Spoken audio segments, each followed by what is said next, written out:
You. For just $449, build this Dell Dimension E310 with an Intel Pentium 4 with HT technology and get a 17-inch flat panel upgrade and free shipping. Tonight, they were American Idol finalists, surviving the judges, the voting, and the competition. Now the first stop on their sellout summer tour is in Scarborough country. They'll air out some dirty laundry and reveal huge Idol secrets never told before. Don't miss Rita Cosby's special report on Scarborough country. MSNBC tonight at 9. Welcome to the show. Let's get right to breaking news from the Middle East, where battles are raging between Israel and Hezbollah for a third straight day. Israel blasted sites throughout Lebanon, hitting Hezbollah headquarters in southern Beirut and striking the main highway to Damascus overnight. Hezbollah guerrillas fired back, launching at least 50 rockets across northern Israel throughout the day. The death toll has reached 73 in Lebanon so far, and at least 12 in Israel. That includes a mother and a daughter killed in a rocket attack. Question is, how does this affect the United States? Some are saying this could lead to a wider war in the Middle East, one that includes Iran and possibly even the United States. Here to explain how that might happen, if it might happen, what it might mean, MSNBC analyst Pat Buchanan, who joins us from Washington. Pat, welcome. Hey, Tucker, how are you? I'm fine, thanks. I want to know if you think this is a possibility, a wider Mideast war that includes Iran and, in fact, the United States. I don't believe so, Tucker. In order to widen this war, I think the Israelis would have to go after Damascus and Syria. I don't see them doing that. And I think the President of the United States, or at least the Secretary of State, is trying to restrain the Israelis to some extent. But I don't see why the Iranians or the Syrians would get into it on their own initiative. So I don't see it getting wider geographically as of right now. Well, if I were Israel, I would be concerned above all, and I mean above all, with Iran. Here you have a country that may soon have a nuclear weapon that clearly is run by someone who's a religious extremist, if not fully unbalanced, who hates you, whose whole life is organized around hating you. I would be interested in disarming Iran by force at the first available opportunity. Is this not such an opportunity? Well, I don't know. Look, I don't know that Iran is behind this for certain, what's going on. I do know Hamas is there, and either in solidarity or in unison, Hezbollah is there. But look, I don't think Israel's that deeply concerned right now about Iran for this reason. Iran, the mullahs have been in power 27 years, and they have yet to start their first war. Secondly, why would they start a war by firing rockets at Israel when Israel has about 300 nuclear weapons and the Iranians have none? These people may be crazy, but they are not stupid. I don't think they want a war with a superpower like the United States. I don't think they want a war with Israel. I think they do want to defy us before the world, to win tremendous support at the grassroots, but I don't think they're going to let the balloon go up because Iran would lose the war. What does this mean for the United States? Is this, as this progresses, as it gets progressively more intense, are American interests at stake here beyond the obvious ones, the price of oil, for instance? What are our other interests? I really think so. And I fault the president to a degree because he's outsourced our Middle East policy to Ariel Sharon and Olmert. We have no lines to Iran or Syria. We don't communicate with them, or Hezbollah or Hamas, even though Hamas is in power because of elections Bush wanted. What real jeopardy is we got 25,000 people in Lebanon right now. We got a government there as a result of a Cedar revolution that George Bush supported, and it is being hammered by the Israelis. The infrastructure is being hammered. The power system's being hammered. But one innocent party here is the Lebanese government and the Lebanese people who don't want this war and who didn't start this fight. I think Israel is unfairly hammering them when it is clear the enemy is in that 10-mile zone just north of Israel, Hezbollah, which is where they're firing all those Katyusha rockets. Well, it's clear that many Lebanese, many of them, of course, who are Christian or Sunni Muslim, who are not extremists in any sense, who are merchants, some of whom are sympathetic to the United States, don't deserve any of this. But let's go back to Hezbollah and what you said a minute ago about the United States opening up some kind of diplomatic relationships with Hamas and Hezbollah. Why would that be a good idea? I mean, they are terrorist groups. Well, wait a minute. Hamas is in power and Hezbollah is in the cabinet in Lebanon for one reason. George Bush demanded free elections. We said we'd abide by the results. So Hamas surprisingly wins. Hezbollah becomes part of the cabinet. I think they got one seat up there in Beirut. But at that point, these people who were engaging in terrorism or who did, they have a stake then in peace, some stake. And so if I were the United States, which is the world's great superpower, I think you got to keep lines out to anybody, Tucker. Look, how did the president disarm Gaddafi, who is a murderous devil who brought down that plane at Lockerbie, killed more Americans than Hezbollah and Hamas ever dreamed of, but we got him out, we let him get out of his box in order for doing something. It is great power diplomacy, and my fear with regard to President Bush is he's not acting like the leader of the world, quite frankly. We are too much basically a Xerox copy of what Olmert and his government do. Well, you said a minute ago that it was surprising that Hamas won the election. I don't think I'm surprised one bit. All of the Democratic elections in this region seem to give the advantage to the extremist groups. I mean, if you held a Democratic election in Egypt right now, if you allowed the entire government of Egypt to be chosen by the people of Egypt, you'd wind up with some serious wackos who hate America. Well, would you not? You'd wind up with the Muslim Brotherhood. That's exactly who you'd wind up with. But look, the point is, Tucker, the whole region over there is moving very much in that direction. And the United States is the greatest power on earth, and we're going to be for a while longer, I think. And that means you got to put out lines and you got to deal with these people. But why are we pushing democracy on countries whose population hates us? I mean, if democracy is, the process by which a population chooses its government, why are we urging these governments to put, to turn themselves over to people who hate us? Why are we for democracy in a region that hates us? I don't get that. The reason we are is because George Bush has been listening to ideologues called the neoconservatives, whom we warned about for a long, long time that this part of the world was in such ferment that you'd be far better off dealing dealing with people like Mubarak, gently moving them, building the institutions first rather than holding elections. Bush didn't do that. But I will say this, once Hamas won the election, I think what Bush should have done is gone in and said, look, okay, you guys won, we may not like it. We're giving aid here. We will continue to support you on one condition. You keep that truce. One act of terror traceable to you, and we cut you off. But you'll be responsible for the cutoff. Instead, Israel declares a blockade of Hamas. We're going to bring it down, starvation blockade. The Americans go along. Everybody knew where this is going to end. Well, I actually don't know where it's going to end. Where is this going to end at this point? Look, if the Israelis are going to have to deal with these people.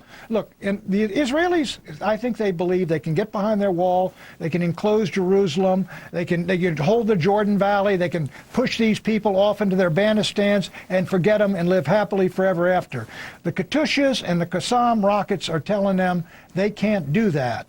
And I think the President of the United States should not have given, and I do believe he gave it, in effect said, okay, whatever you guys decide, Olmert, that's our policy. He has got to start acting like a leader of the entire world. Why aren't we talking to Syria, for heaven's sakes? They have not attacked the United States. They've helped us in some cases, I understand, in Iraq. They're providing sanctuary for hundreds of thousands of Christians. Okay, and... but they're also, they're also providing sanctuary for some large unknown number of insurgents in Iraq. And they may also be holding the weapons of mass destruction that we can't find. I mean, but that's truly so. I mean, that is a real possibility, as you know. I mean, Syria? I mean, I'm with you part way, but Syria, a good guy? Hard to swallow. All right, let me see. Hafez al-Assad slaughtered 20,000 people in Hama, brought up artillery. They're a Muslim Brotherhood. That's how he took care of them. George Bush's father made him an ally of the United States in the Gulf War I. And Nixon had to go to China and deal with these barbarians over there. Tucker, if we're going to be the greatest power on earth, most of the people in power, a lot of them got there by killing people. Now, if you're going to be the greatest power on earth, that's what you got to do. Now, if you want to be just, look, we're on one side, we're the good guys, they're the bad guys, then I don't think you can be a world power. Right, and if you only want to win moral victories, if you want to stand back and say, you know what, we're better than you. But if you actually want to run the world, you have to deal with the evil ones. If you want to say, our hands are pure, we never deal with people like that. Right. Come on. We always have to. At some point, you've got to. And look, how do you think the Israelis got out of Lebanon without dealing with Hezbollah saying, we'll move out here, this, that? You know they're dealing with it. The Israelis used to kidnap Hezbollah guys and trade them for their own people. That's the way this world works. We ought to be a lot more like Israel in that way, as far as I'm concerned. You've made a compelling case. Pat Buchanan from Washington, thank you very much. Delighted, Tucker. Still to come, Lewis Black may be the angriest man in America, and now he's mad at CNN. See his rant for yourself on today's Beat the Press segment. And why the GOP doesn't want you to watch a new political ad. Is it a case of see no evil? That story is coming up. When you need to send someone money in a hurry, Western Union offers you the Gold Card Rewards program. It quickly pulls your information, saving you time and paperwork. Ah, your brother Scotty. For every story, Western Union. There's a ton of multivitamins out there. Which one do you choose? Centrum balances combinations of nutrients like C recharging E to help maintain immunity and help your body get more out of Centrum. Centrum is balanced and the most complete. Why do I like working here? I'm part of something big. I'm part of the future. I bring people together and send smiles, literally. Michael's my son. We have a good time together. Michael thinks my job is pretty cool. But what I like the most is that Verizon Wireless works as hard for me as I do for our customers. Through our tuition reimbursement program, I earn my certification. As I grow, the company grows. I am Diane Mundy, Verizon Wireless Project Engineer. It's very exciting to be part of something like this. Still to come, fired for fighting for his country. A soldier put his life on the line in Afghanistan and Iraq comes home to find out he's out of a job. The story's shocking end. And Kentucky Derby winner Barbaro makes his first appearance on Beat the Press. That's all coming up. On Wednesday, October 2nd, I was diagnosed with testicular cancer. I intend to beat this disease, and further, I intend to ride again as a professional cyclist. Lance Armstrong is a survivor and a champion, but his fight is not over. 10 million people in the U.S. are living with cancer. You can make a difference at livestrongchallenge.org or call 888-4CHALLENGE. Rise to the challenge in Portland on July 30th. Walk, run, or ride to raise funds for the Lance Armstrong Foundation. The Livestrong Challenge. Register today at livestrongchallenge.org or call 888-4CHALLENGE. Bring the entire family down to Pioneer Courthouse Square this summer to watch great movies in the heart of downtown Portland. The movies will be shown on Friday evenings, July 21st through August 18th. Food and beverages will be available on site for purchase, and the movies begin at dusk. Bring low-back chairs or bean bags and truly make the square your living room. Admission is free, and seating is on a first-come, first-served basis. For more information, please visit www.pioneercourthousesquare.org. Flicks on the Bricks outdoor movie series is presented by Smart Park and supported by these sponsors. Controversial author Ann Coulter in the Hardball hot seat, telling Chris why we need President Bush in charge now more than ever. Hardball, MSNBC, tonight at 7. The critics say it's the best way to keep news from getting you down. But if you ask me, Countdown with Keith Olbermann is the best show on television ever. Really.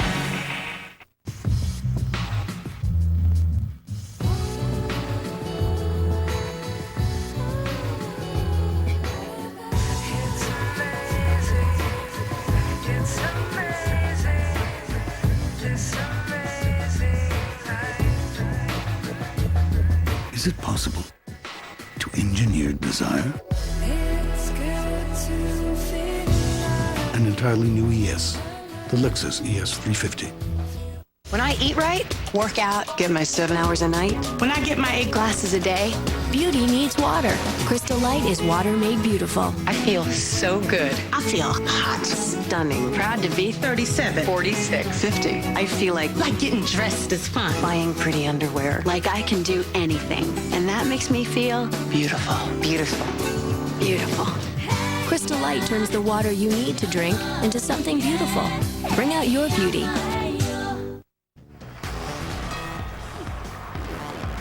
Welcome back. It's time for Beat the Press. Last night on Fox, Bill O'Reilly interviewed his colleague Geraldo Rivera. The two chatted about the mob hit Geraldo apparently survived, about the latest war in the Middle East, and of course about George Smith, the guy who disappeared more than a year ago while on his honeymoon cruise. Smith's wife says she blacked out that night and has no idea what happened to her husband. Geraldo, for one, doesn't buy it. I have no doubt but that Jennifer Hagel-Smith does not want to be deposed because Jennifer Hagel-Smith was either with Lloyd, the casino manager, or someone else that night during her honeymoon. And I do not believe that Jennifer Hagel-Smith had this blackout. I've had plenty of parties in my life, Bill, believe it or not. I cannot remember having a night where I had amnesia and totally didn't remember what I did, particularly on any of my honeymoons. I remember more or less what went down. Any of my honeymoons. Just another reminder of Geraldo's past. If you'll remember Exposing Myself, his autobiography, in which he concedes he slept with Bette Midler and 1,000 other women. This guy is a Hefner-level booty master, and he ought to get credit for it. Cheers, Geraldo. Next up, former CBS anchor John Roberts sat in for Anderson Cooper last night after sober on CNN. After a news update on the ailing Kentucky Derby winner Barbaro, Roberts revealed a genuinely startling level of knowledge about equine diseases. Here's his diagnosis. Little hope tonight for Barbaro. Doctors say the condition of the Kentucky Derby champion has worsened and his chances of survival are poor. Barbaro shattered a leg in the Preakness Stakes. Another leg has become badly diseased because it's had to bear excessive weight since the injury, John, which is just so sad. Oh, it is. It's a real shame for that horse. I know laminitis can be a real problem with those animals, and once they get it, very often that's really kind of the death knell for them. Laminitis? What is that? That's the kind of disease you have to have your own polo pony to know what it is. This is the same network, you'll remember, that earlier this week did a segment on the threat to California Chardonnay of global warming. Now polo pony diseases. Next week, barnacles you may get on your yacht. And finally, get more on CNN Wednesday on American Morning. Co-host Miles O'Brien chatted with comedian Louis Black. That is until Louis decided to take editorial control of the network. And the amazing thing, the network obeyed. Watch. Let me just say this to CNN. Yeah, you guys have got, wherever this camera is, you guys have got to start. Take the thing off the bottom of the page. You don't take the words off the bottom of the screen. There are people talking here. No more anger management. So, did you need it explained to you? I don't think you like the crawl. Is that I right? think the crawl started at 9/11. There's no need for it. They're listening to, here's who's talking. We don't watch it to read, do we? We watch it to hear you so we can wander around the house. And they actually took it down. Amazing. CNN has this thing about taking orders from comedians. They always obey. But it gives the rest of us hope. Does this mean if you don't like something on CNN's air, something is really offensive, you can just snap your fingers and it'll go away? Like a massive remote from God? I love it. I love the possibilities. Well, how'd you like to help us beat the press? Give us a call and tell us what you've seen. Operators are standing by now and always. The number, get a pen, 877-BDP-5876. That's 877-287-5876. And that's BTP for those of you like me who have dyslexia. Still to come, this is no way to support our troops. A soldier who fought for this country in Afghanistan and Iraq returns home to find out he's out of a job. That story's ahead. And betrayed by the White House. That's what Valerie Plame claims happened to her, but there may be less to this story than meets the eye. Stay tuned.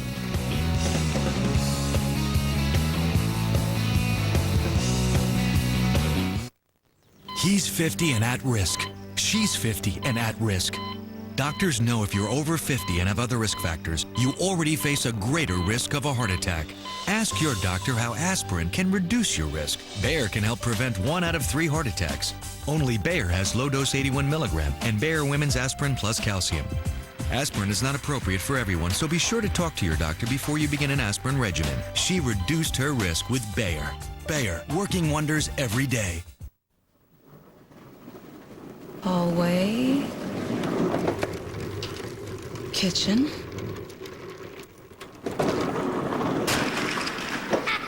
Dining room.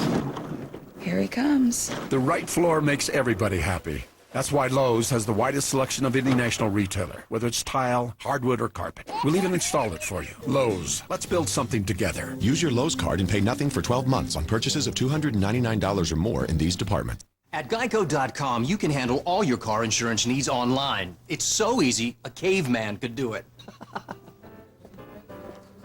Seriously, we apologize. We had no idea you guys were still around. Yeah, next time maybe do a little research. Gentlemen, are we ready to order? I'll have the roast duck with the mango salsa. I don't have much of an appetite, thank you. Geico. 15 minutes could save you 15% or more on car insurance. Hi, Billy Mays here for the Hercules hook. One of the fastest and easiest ways to hang just about anything without any tools. No more pounding, drilling, or damage to your walls. With the Hercules hook, you just push, set, and hang. It has the muscle to hang and hold up to 150 pounds. Now that's super strong. Use them to hang an entire family picture gallery in no time. Proudly display all your achievements and awards in your office or kids' room. Or hang a big bulky cabinet without breaking your back. Heavy or light, big or small, it hooks, hangs, and secures them all. The secret is its reinforced steel design that penetrates any drywall and braces itself to the back to hold up to 150 pounds.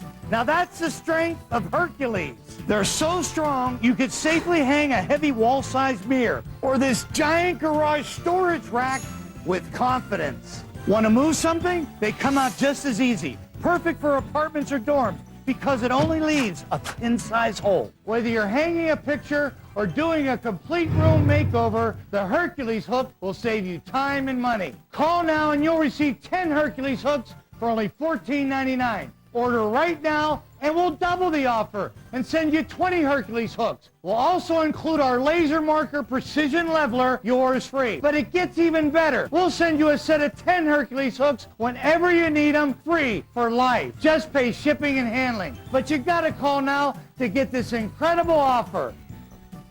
To order your Hercules hook, have your credit card ready and call 1-800-644-2617. That's 1-800-644-2617. Order right now and we'll send you 20 Hercules hooks, the laser marker leveler, plus the 10 Hercules hooks free for life, all for only $14.99. So don't delay. Call 1-800-644-2617. Call now. Tonight, 5 of American Idol's finalists are stopping by Scarborough Country to reveal huge Idol secrets never told before. Scarborough Country, MSNBC, tonight at 9. Welcome back. My next guest may be the most powerful man in TV news. Not Katie Couric, not Brian Williams, not even Charlie Gibson. No, the most powerful person in television news is 20 years old. He's a college student. He's a blogger. He works from his dorm room in Maryland. And trust me, everyone in this business reads him every day, at least once. Brian Stelter is the editor of TV News, or a website that has been called the Energizer Bunny of media blogs. We're proud to have him join us now from Baltimore. Brian, welcome. Thank you. When did you realize how incredibly powerful you were? Well, I think I'm only powerful if people are reading me. You know, it's all about the audience. And I think when I started seeing the traffic in 2004 with tens of thousands of readers every day, I realized, wow, I'm really onto something here.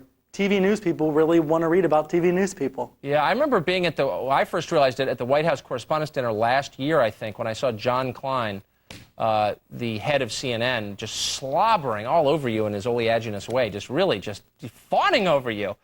Is it weird to be, when you were 19 then, to have the head of a cable news network sucking up to you? Well, you know, I don't know if he was sucking up, but he was sucking up, buddy, let me tell you. Well, you know, there's been other times where he sent out memos saying, stop talking to TV Newser. And so is the president of MSNBC, and so is the president of Fox News. And so it's interesting that sometimes they do act like your best friend, and sometimes they don't. Does it work? I mean, when they say, don't talk to TV News or don't talk to Brian Stelter, do people stop talking to you? And who does talk to you, by the way? They might stop talking for a few days. I know that once Fox News chairman Roger Ailes got in the newsroom and said this wannabe journalist is trying to hurt us, stop talking to him, and I didn't get any more anonymous tips for a while. But eventually they start writing in again because people love talking about their jobs. People love sending messages about what's going on at their company. And did you get high-level people from the three news networks calling you up and telling you things? Once in a while. It's oftentimes the people on the lower end of the scale, the people just getting started, who are also fans. But it really runs the gamut. And the strange thing about blogs is sometimes you don't know who's writing to you. You know, I have an anonymous tip box where anyone can write anything, and I have no idea who's talking to me in that box. But usually it's pretty accurate. Well, the reason it is accurate, and that's the reason people read you. There are a lot of sites devoted to television and TV news and cable news, but yours is pretty accurate. If you say someone's getting fired, usually that person gets fired, for instance. How do you, if you take a lot of anonymous tips, how do you make certain that the things you print are true? Well, I usually check with the network. You know, if I get a tip that says someone's been fired or someone's been hired, I'll email to a spokesperson at the network and ask. Because I know that if I screw up once really big, it's over. You know, I lose all my credibility. If I say Tucker Carlson's moving to 4 p.m., he better be moving to 4, or else I'm not going to be taken seriously. And in that way, blogs are a lot like newspapers or television. I remember when you told me I was moving to 4, I was shocked. How much TV do you watch? Not enough, actually. A lot of it comes from readers who tell me what's going on, and then I double check and things like that. Let's say you're a guy who blogs about TV news for a living. Well, I guess you don't do it exactly for a living. You're also a college student, but you do it. What's your day like? I mean, are you constantly marinating in TV news? Well, I wake up and I blog, and I go to class and I blog, and I blog before I go to sleep, and it really just becomes part of your life. I think for a lot of bloggers, they're just out there posting in between everything else they do. You know, it's not uncommon for me to run off and blog for 5 minutes in between class nowadays. So what do you think of cable news? Do you like it? I mean, with all due respect, and I think I've said this to you before, the many times we've eaten dinner together, it's a little odd to have an obsession about cable news. Don't you think? What do you think of cable news? I think it's very odd. Yeah, it is odd. You weirdo. I like it half of the time. You know, I watched MSNBC from the day it was born, and I watched Fox from the day it was born. And so I've seen it change over the last 10 years or so. And it's like it's news half the time, and then it's this powdery, sugary, sweet substance the other half of the time that tastes really good, but it's not really news. And I'm not saying that's bad, but you know, we have to recognize that people like Nancy Grace there aren't always delivering the news that we think they might be. Has she ever delivered the news, do you think? Ever? I mean, have you ever caught her delivering legitimate news, or is it all child molesters? I try not to watch too much news at 8 o'clock. Between O'Reilly and Grace, it just sometimes gets a little bit too much. Is there anything you don't like? Is there anything you're biased against, you just don't care for, you think it's bad programming? You know, that's a hard question. Including this network. I mean, be honest. Well, I try to see it from the executive's point of view. You know, I don't like the fact that we chase after Natalie Holloway stories, but I see the ratings, so I see it works. And if it works and it gets the numbers, I can't really criticize it, can I? I mean, this is a business about money in the end, just like anything else. Well, you're a cynical man at 20. What are you going to do after this? I mean, you graduate, what, next year? Next May. So are you going to become a television executive? I'm not sure if I can handle that. I'm losing enough hair as it is. I don't know. I think you'd be good. How does this help your dating life? I mean, do people on campus know that there's this guy, Brian, and then he kind of retreats into the darkness of his room and types about cable news? Is that considered cool? Is that considered terrifying? What do the other kids think? I don't think most of them know about it. You know, I've gotten a few emails from students who are adding me on their Facebook. Now they saw me in the newspapers, but I don't think most students read blogs for a living the way I do, so a lot of them aren't aware. Yeah, and watch as much TV as you do. You said you want to watch more. This is a little personal, but tell me, since you are watching all the time, is there any figure in television you've slowly come to fall in love with? Not that I can think of, no. Boy. Sorry, not even you. You're a hard man, Brian Stelter. What's the best tip you've ever gotten? That's really hard. I've gotten a lot of weird tips that aren't true. People actually try to deceive me, and they give me actually fake information. They try to get me to post on the blog. Now, who would do that apart from Fox? Oh, well, I don't know. NBC, for instance, someone kept sending me tips right after Katie Couric left that were completely false, but they were signing it with a real person's name. So they were trying to make me think it was real, and I had to call that person and say, you didn't really send me this, did you? And so I don't know who that was sending me it. And finally, whose PR department is the most diabolical? Oh, we're not going to get into that. That's going to take all day. It's Fox, isn't it? That's going to take all day. You're very diplomatic. You will go far, Brian Stelter. I'm going to read your site the second we get off the show. Thanks, Brian. Thanks, Tucker. Still to come, why the rest of this country could learn a lesson from the town of Hazleton, Pennsylvania, where they're getting tough on illegal immigration. Also ahead, Al Gore, fashionista, Mr. Pleated Pants. Well, he's the inspiration for one top designer's new line of clothing.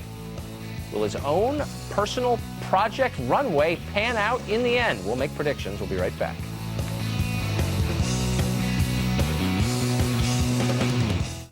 I'm Brian Williams. Out of nowhere, violent crime is on the rise across the country. What's behind it? What can be done about it on the next NBC Nightly News? Great Floors can take care of all your flooring needs with great products, great selection, and great deals every day. That's no bull. Right now, during Great Floors Carpet Closeout Sale, get high-quality carpet as low as $4.88 a square foot. We also offer 90 days same as cash on all carpet purchases. Plus, get a free 3x5 area rug with any purchase of $1,000 or more. Great Floors, home of the no bull deal. Stop by today at Northeast 82nd Avenue in Portland or off Highway 212 in Clackamas. We'll see you there. Rugs, the perfect place to make your perfect space, is now offering your second rug at half off. Buy one rug and receive half off any second rug of equal or lesser value. Now through July, the entire Northwest Rugs collection of beautiful rugs imported from across the globe can be yours for half off. No rug is off limits. Buy one rug and receive another at half off. Northwest Rugs, the perfect place to create two perfect spaces. Visit Northwest Rugs, the West Coast leader in rugs. Controversial author Ann Coulter in the Hardball hot seat, telling Chris why we need President Bush in charge now more than ever. Hardball, MSNBC, tonight at 7. Another day, another billion in big business loans. Yeah, sir, there's something on your shoe. Good morning. If I could just have a minute of your time. Small business owner.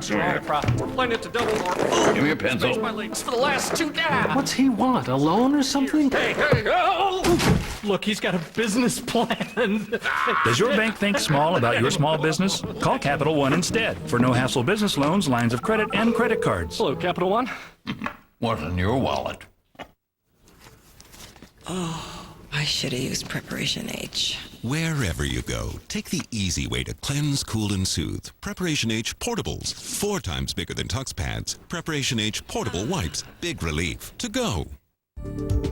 If you're a homeowner with an adjustable rate mortgage, what happens to your monthly payment if the rates go up again? Well, if you have a $200,000 mortgage at 6% APR, a 1% increase in the APR will actually increase your monthly payments by 11%. That equals an extra monthly payment every year. Want peace of mind? Lock in a new low fixed-rate loan from Ditech.com, even if you have a credit problem. Log on to Ditech.com or call 1-800-71-FIXED. Quack. Quack. Quack. Quack. Quack. There are a million reasons to travel. There's one site to search before you go. Kayak.com. Life's a trip. Still to come, Republicans are up in arms about a Democratic campaign ad that shows the flag-draped coffins of soldiers from Iraq. What's wrong with telling the truth about the war? Those coffins were real. Plus, could Joe Lieberman's public kiss of President Bush cost him his Senate seat? We'll get to all that in just a minute, but right now, here's a look at your headlines. I'm Margaret Brennan with your market update. Down arrows across the board on Wall Street as Mideast tensions are the focus of traders. The Dow, Nasdaq, and S&P 500 suffering their worst 3-day drop since April of last year. The Dow closing today's session off by 106 points. The S&P 500 losing 16. Nasdaq at its lowest level since May of 2005, off by 6 points. Escalating conflict in Israel, Nigeria, and Iran driving up oil prices. The price of a barrel of crude closing above $77 a barrel in New York. OPEC saying there's still plenty of crude available despite that political unrest. Nissan and Renault CEO Carlos Ghosn says there's no alliance yet between his companies and General Motors. Top executives from the automakers are slated to hold talks in Detroit later today. Ghosn says he hopes for brisk talks to reach a 3-way deal. And Disney now confirming that Pirates of the Caribbean has set an opening week record, the movie grossing $196 million. Spider-Man 2 set the previous record 4 years ago. Now back to Tucker Carlson.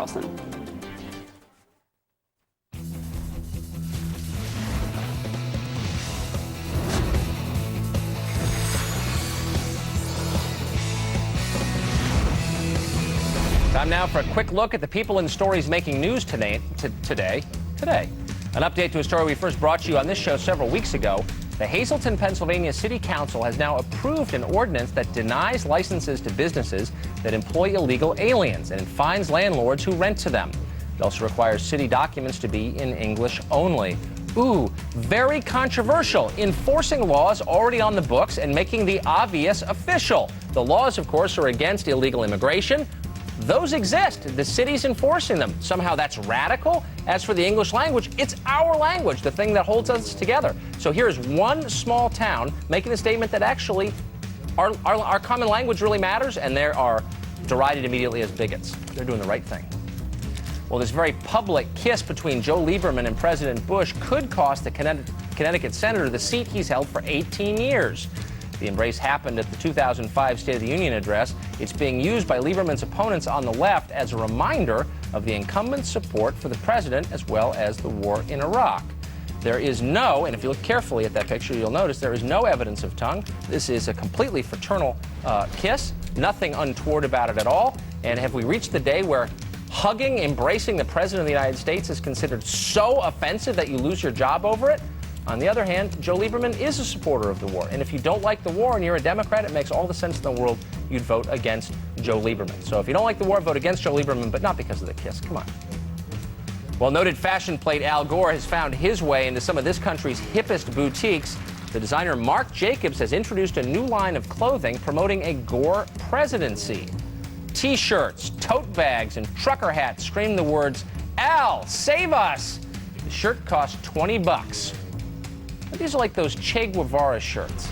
People laughed at Che Guevara when he was alive, when he died ignominiously in Bolivia, lo those many 39 years ago. But once dead, he became an icon. It's the same with Al Gore.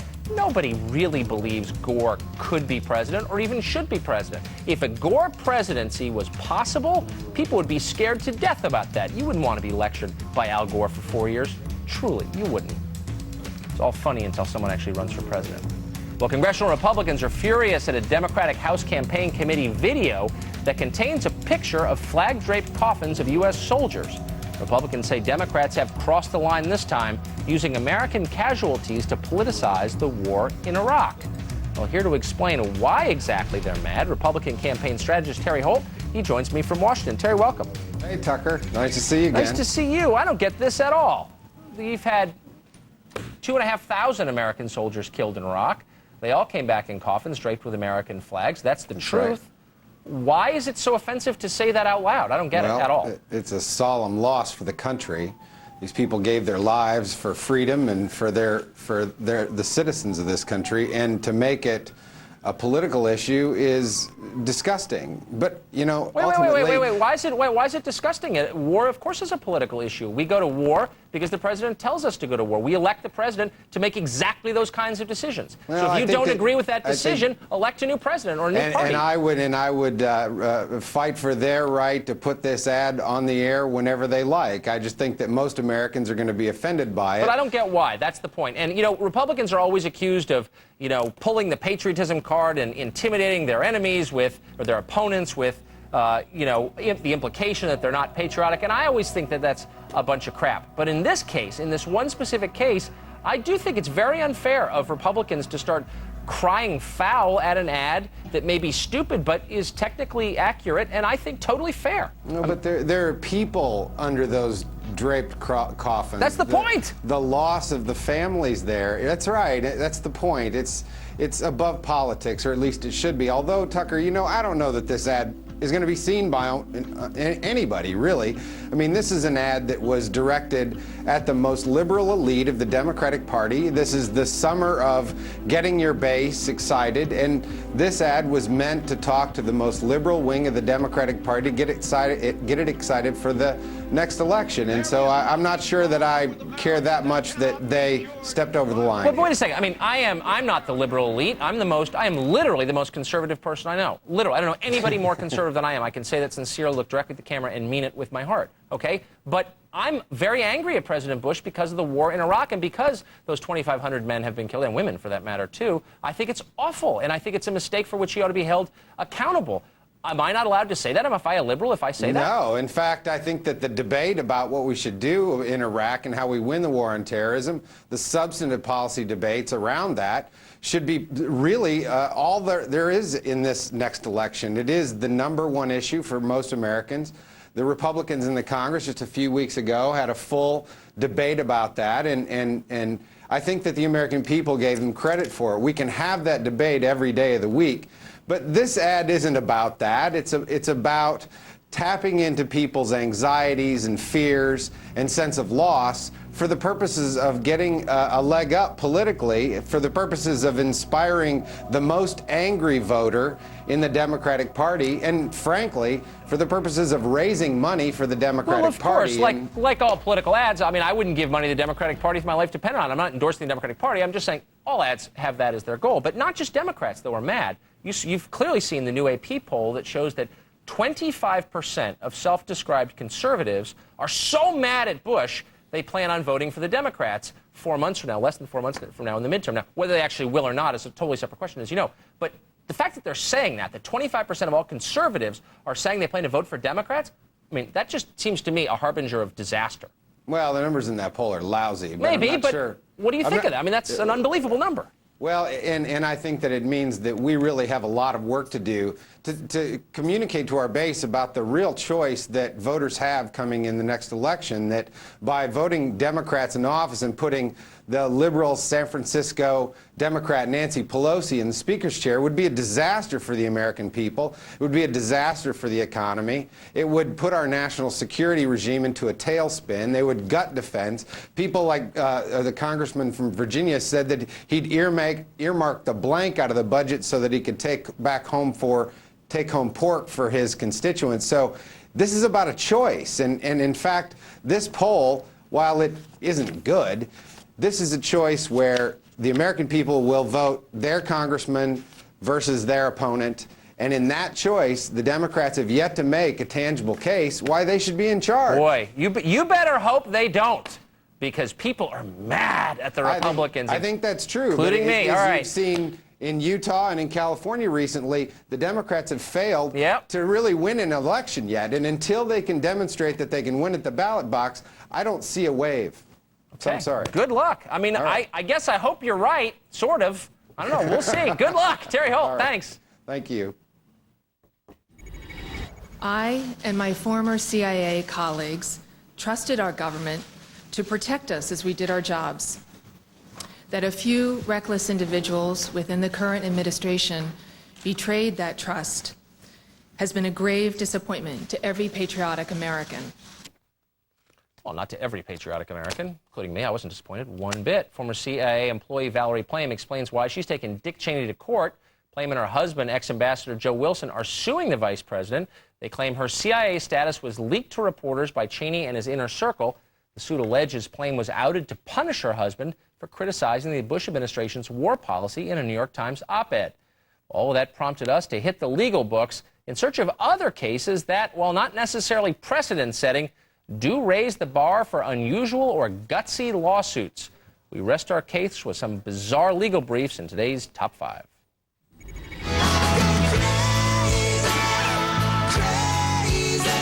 Our great American legal system grants us all our day in court. But is that right being abused by a shameless pack of court jesters? You be the judge. Notorious serial killer Kenneth Bianchi, a.k.a. the Hillside Strangler, is serving a life term in Washington state for murdering 12 young women. I have to take responsibility for what I've done. Now he's demanding restitution. Yep, you heard that right. Bianchi is suing Washington's Whatcom County for emotional distress and 23 years of lost wages. When it comes to the debate over circumcision, the first cut is always the deepest. Circumcision has no health benefits as far as we're concerned. One North Dakota judge might agree. He approved an anti-circumcision lawsuit for trial, thus allowing the possibility for circumcised males to sue the doctor when they reach 18, even if there was a parental consent for the cut.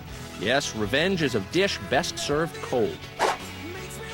In 1999, schoolmates Eric Harris and Dylan Klebold masterminded a bloody massacre at Colorado's Columbine High, killing 12 fellow students and one teacher before ending their own lives. Shortly thereafter, Klebold's parents stunned the community again by filing a lawsuit against local authorities. They're angry that the cops never warned them their son was on the verge of a murderous rampage. Scott Bender of Philadelphia went on a legal rampage after waking up in a dark plane cabin. The snoozing passenger claims he thought the plane had crashed and he was dead. Bender eventually learned he was in fact alive, but he still sued U.S. Airways for emotional anguish. Now here's a lawsuit that may not hold much water. In 1999, 27-year-old Daniel Dukes snuck into SeaWorld Orlando for a private moonlight dip with a 5-ton orca whale, but his plan tanked. I don't know exactly what happened or how he drowned. Daniel's family thinks SeaWorld is liable for portraying its mascot as cute and huggable.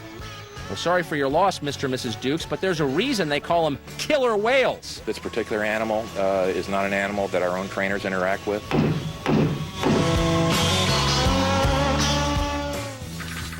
Coming up, imagine leaving your job at home to fight for the U.S. abroad and returning to find out you've been fired.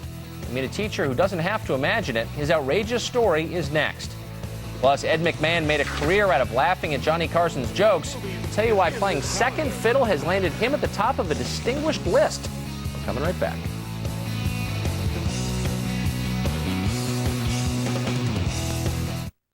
Oh, yes, you're excited. I know what you're thinking. You're thinking Beneful. You've never seen anything like it before. It has wholesome grains, real beef, even carrots and peas. So there's carbohydrates for energy and protein for those serious muscles. And you even get some vegetables. So happy. Love it so much you only think you're getting spoiled. Yes, you do. But it's good for you, too. Healthful, flavorful, Beneful. Beneful brand by Purina. So, we go to this new place. The waiter says, try this, you'll like it. What is it? Try it, you'll like it. So what did I do? I ate it all. Took Alka-Seltzer. Alka-Seltzer dissolves stomach discomfort and pain. What? My life is more than I expected, so it's a good thing there's Caltrate. It does more than I expected. Introducing new Caltrate, now with more vitamin D. It helps keep bones strong and your colon healthy. Bring it on. New Caltrate, more than you expect. V8 presents V-Fusion. If you think getting a full serving of fruits and a full serving of vegetables into a single juice is amazing, wait until you taste it. New V8 V-Fusion Juice. Don't just live, thrive. All cars have headlights to illuminate the road ahead, but Lexus has developed a headlight that actually rotates up to 15 degrees to reveal what's around the bend before you get to the bend. What kind of a difference can 15 degrees make? A very noticeable one. Special lease rates are now available on the 2007 RX 350 for a limited time. This new kind of grape nuts is unbelievable. Raisins, almonds, some honey. It's delicious. Whoa! Unbelievable. Introducing Grape Nuts Trail Mix Crunch. It's a new kind of grape nuts. Coming up, a Tennessee school teacher takes a leave of absence to fight for his country. And what thanks does he get? A pink slip from his school. We'll talk to him next. Plus, an embarrassing public moment for President Bush in Europe. We'll show it to you. We're back in 60 seconds. Portland's WB brings you Portland's only half-hour newscast at 10. Provided by the best news team in Portland, Northwest News Channel 8. Every night at 10 on Portland's WB. Get breaking news from around the city, the country, and the world. Plus, up-to-the-minute weather from meteorologist Matt Savino. Northwest News Channel 8 at 10 on Portland's WB, the 10 o'clock choice. At 7, see the action. Romance at 11. Exciting, isn't it? It is exciting. Seinfeld, weeknights at 7 and 11 on Portland's WB. I'm Bill. And I'm Carolyn. And we're the Slowskis. And, well, we're slow. We like slow. That's why we're so delighted with DSL. Mm-hmm. Oh, it is way slower than Comcast high-speed internet. With Comcast, you download photos and music, and they're right there. And who needs that? Where's the fire? I don't smell anything. Go way faster than DSL with Comcast high-speed internet. It's Comcastic.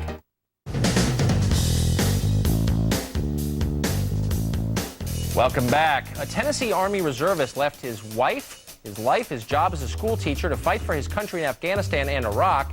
He came home after 2 tours of duty to face another battle, one for his job. Captain John Parker was notified this April that the administration at Wilson Central High School in Lebanon, Tennessee, no longer wanted him to teach criminal justice at the school. Captain Parker joins me now from Nashville to tell his story. Mr. Parker, thanks for coming on. You're welcome, Tucker. So you went over twice, first to Afghanistan, then to Iraq, and you came back and found out you were fired. Is that legal? Well, no, not under the statutes. It's not legal. So what was the excuse given by the school? Well, there really wasn't an excuse. I just received a letter that I would not be rehired at the end of the school year. Well, why? I mean, do you have any clues to why that happened? No, I don't. They at first said that there wouldn't be enough students for the next school year, and then after that, I didn't receive any other information. This kind of thing must be a concern for every reservist heading off to a posting, war, or anywhere for a year, that your job's not going to be there when you get back. Is my understanding, though, that if federal law protects you against getting canned for leaving. Is that your understanding? Yes, that's my understanding, that under the USERRA, we have the right to come back to our jobs, and that it's supposed to be protected. And really, that's all we're asking for, is to be able to come back and go back into the community and do our jobs. We have here a letter from the school lawyer, Michael Jennings. He says, quote, "As a school system dedicated to teaching the values of this great country and one proud to honor and employ both veterans and active members of all branches of our nation's military, we look forward to seeing this fairly litigated, et cetera, et cetera. But the point here is that they say they have veterans on staff, so it's not like they're anti-military. Do you buy that? Well, you know, during the time that I was there, I didn't know anybody else. I know there was a prior situation that happened during Desert Storm, and that's really all I was aware of. I didn't know anybody else in the reserve situation or National Guard at that time in the system. I mean, the implication, of course, is the school has something against the military or the Bush administration or the war in Iraq, or they're biased, essentially. Is that what you think's going on? You know, I really don't know what's going on as far as what their views are, their political opinions, and things of that nature. I just feel that, you know, I went out and I did my duty, and I shouldn't have to choose between my job at home and my reserve job. Well, of course you shouldn't have to, especially since you work for the government in both capacities. You work for there's a public school, correct? Yes. Mm-hmm. Yeah, right. So it's all part of the same thing. It's all the United States government at one level or another. When you came back, did you complain? Did you say, you know, gee, I don't think you should fire me. I don't think you can fire me. And they said, tough luck? Well, you know, we had school board meetings about it, talked with the principal, went through the standard chain of command situation there. And all in all, in the end, I've got the letter, and they said they would not renew my contract at the end of the year. Did you? I just want to ask you one final time. There's nothing else that we don't know. You weren't arrested for anything. You didn't get into a fight with the principal. There's nothing in your background that you're not telling us about? No, not at all. Nothing at all. Is the community on your side?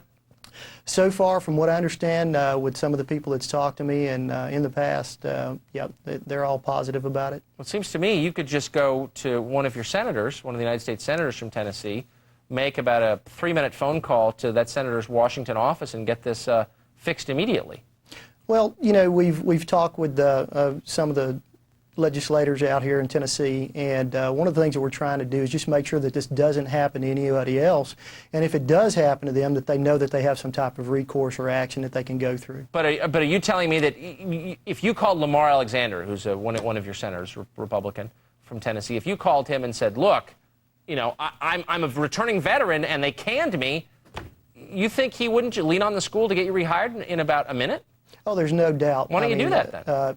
Well, we've actually, like I said, talked with some of the legislators. Harold Ford Jr. has he's a good guy, and he's done a great job so far. You know, we're real happy that from the outcome of that so far, and we're just going to let the things take their course and see where things run. All right, Mr. Parker, good luck. Thank you. Still ahead, a classic politician poses with baby photo turns into a PR nightmare for George W. Bush. We'll tell you how the president handled this tantrum when we come right back.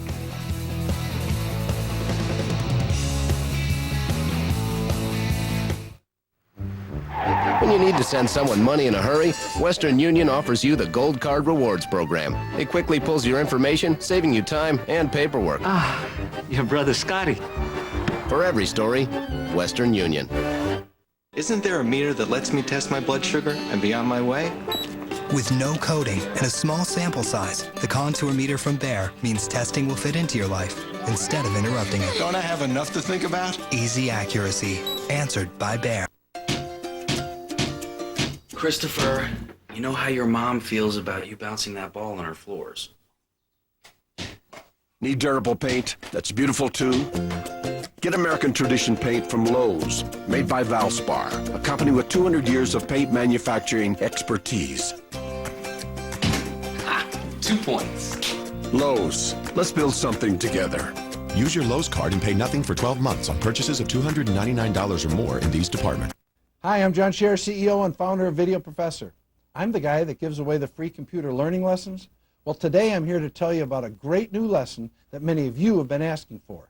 And here it is, how to buy and sell on eBay, and I'll give it to you free. You'll never find a quicker and easier way to learn all the ins and outs of this exciting auction site.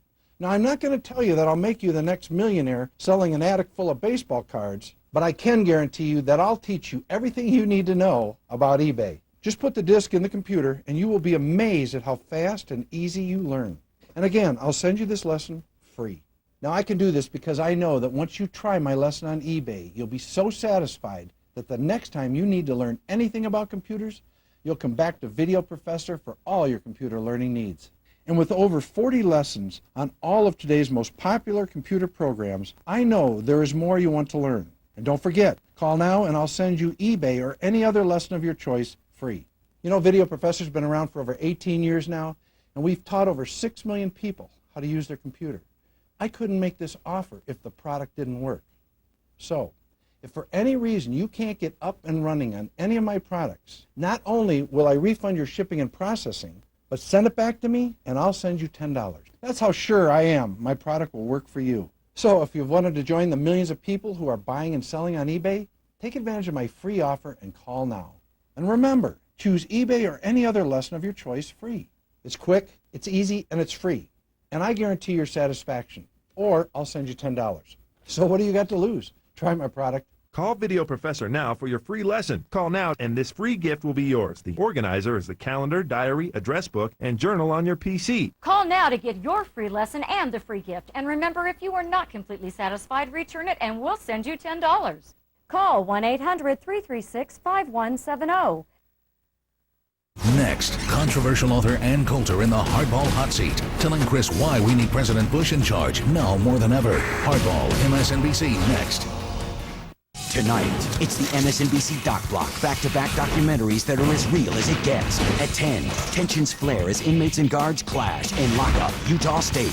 Then at 11, they've been confronted and busted. Find out what happened after they were caught on camera. To Catch a Predator 8, the MSNBC Doc Block, tonight beginning at 10.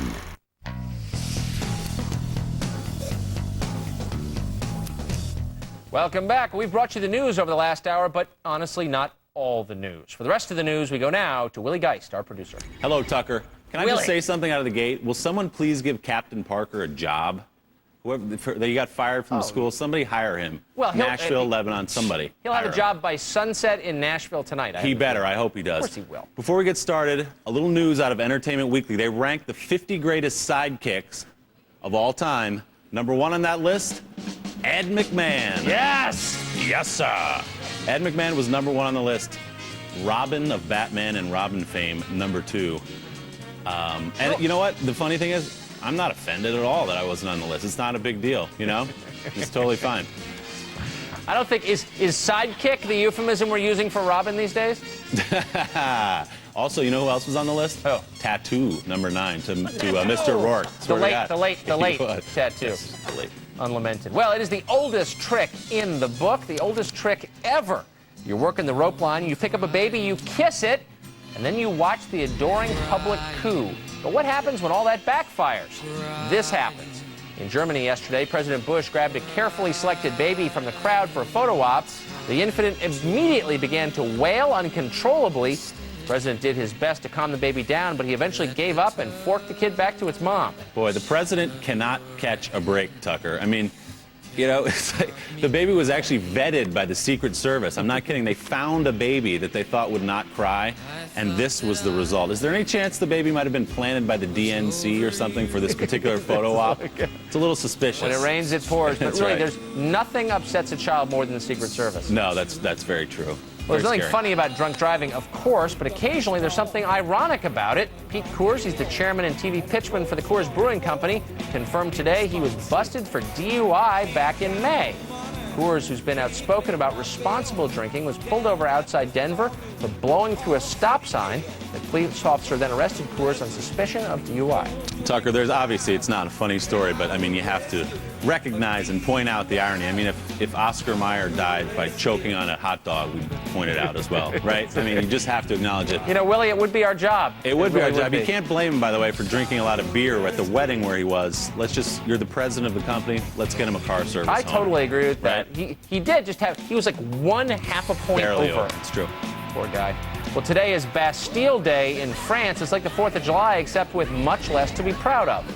Just kidding. I actually like France, of course. President Jacques Chirac led a parade down the Champs-Élysées in Paris to commemorate the storming of the Bastille. That was in 1789, and it was, of course, the beginning of the French Revolution, a very dark chapter in world history. Yes, it was, Tucker. And they actually took this holiday, this opportunity, to establish a new national greeting. And it goes something like this. There it is. Bang! It sends a message that France will no longer be a pushover in the world, and it is, in fact, a new day in France. That is so... Strength. It's the French belligerence that I love. It's the Rainbow Warrior. It's bringing your dog to the restaurant and letting him sit at the table. It's smoking in elevators. It's the, do you know what? I don't care what you want kind of attitude. It's a little bit appealing, you got to admit. I love the headbutt. They should do it more often. I was in a French restaurant recently and I ordered something and the waiter literally looked at me and went, no.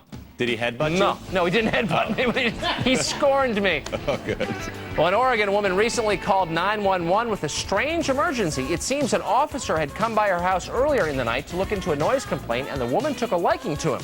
So she later called 911 to set up a date. Here's part of her call. Honey, I'm just going to be honest with you, okay? I just thought he was cute. I'm 45 years old, and I'd like to meet him again. But I don't know how to go about doing that without calling 911. I know this is not absolutely in a way, shape, or form an emergency. Tucker, this is clearly an abuse of the 911 system, no question about it. But emergency is a very subjective term, and if you're 45 and a single woman, you do have an emergency on your hands. Ooh, Willie, guys, I hereby separate myself from that sentiment. All right. So, of course, it is true. Thank you, Willie. That's going to do it. Thanks for watching. Up next, Hardball with Chris. Have a great weekend. Tonight, the Middle East erupts in violence as Israel steps up its strikes against Lebanon, and Hezbollah fires rockets into Israel. Can President Bush in Russia for the G8 meeting play peacemaker? Let's play hardball.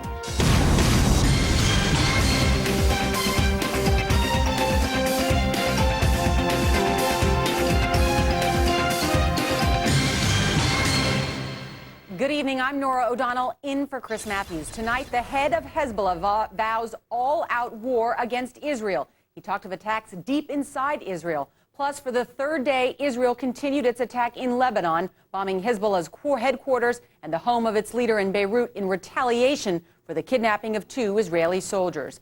Meanwhile, Hezbollah guerrillas launched rockets into Israel, killing an Israeli woman and child. The diplomatic pressure is on to prevent an all-out regional war in the Middle East. President Bush is in Russia meeting with world leaders at the G8 summit. The big question, what will President Bush do about the crisis? Today, White House Press Secretary Tony Snow said that the president would not make military decisions for Israel. But if Iran and Syria step into the action, what will the United States do? Tonight, Hardball has this story covered with reporters across the region on the diplomatic front. We'll also talk to the ambassadors of Israel and Syria here in Washington. Plus, author and conservative provocateur Ann Coulter is here to play hardball. But we begin in Beirut. NBC's Beirut bureau chief Richard Engel joins us now by phone. Richard, what is the very latest?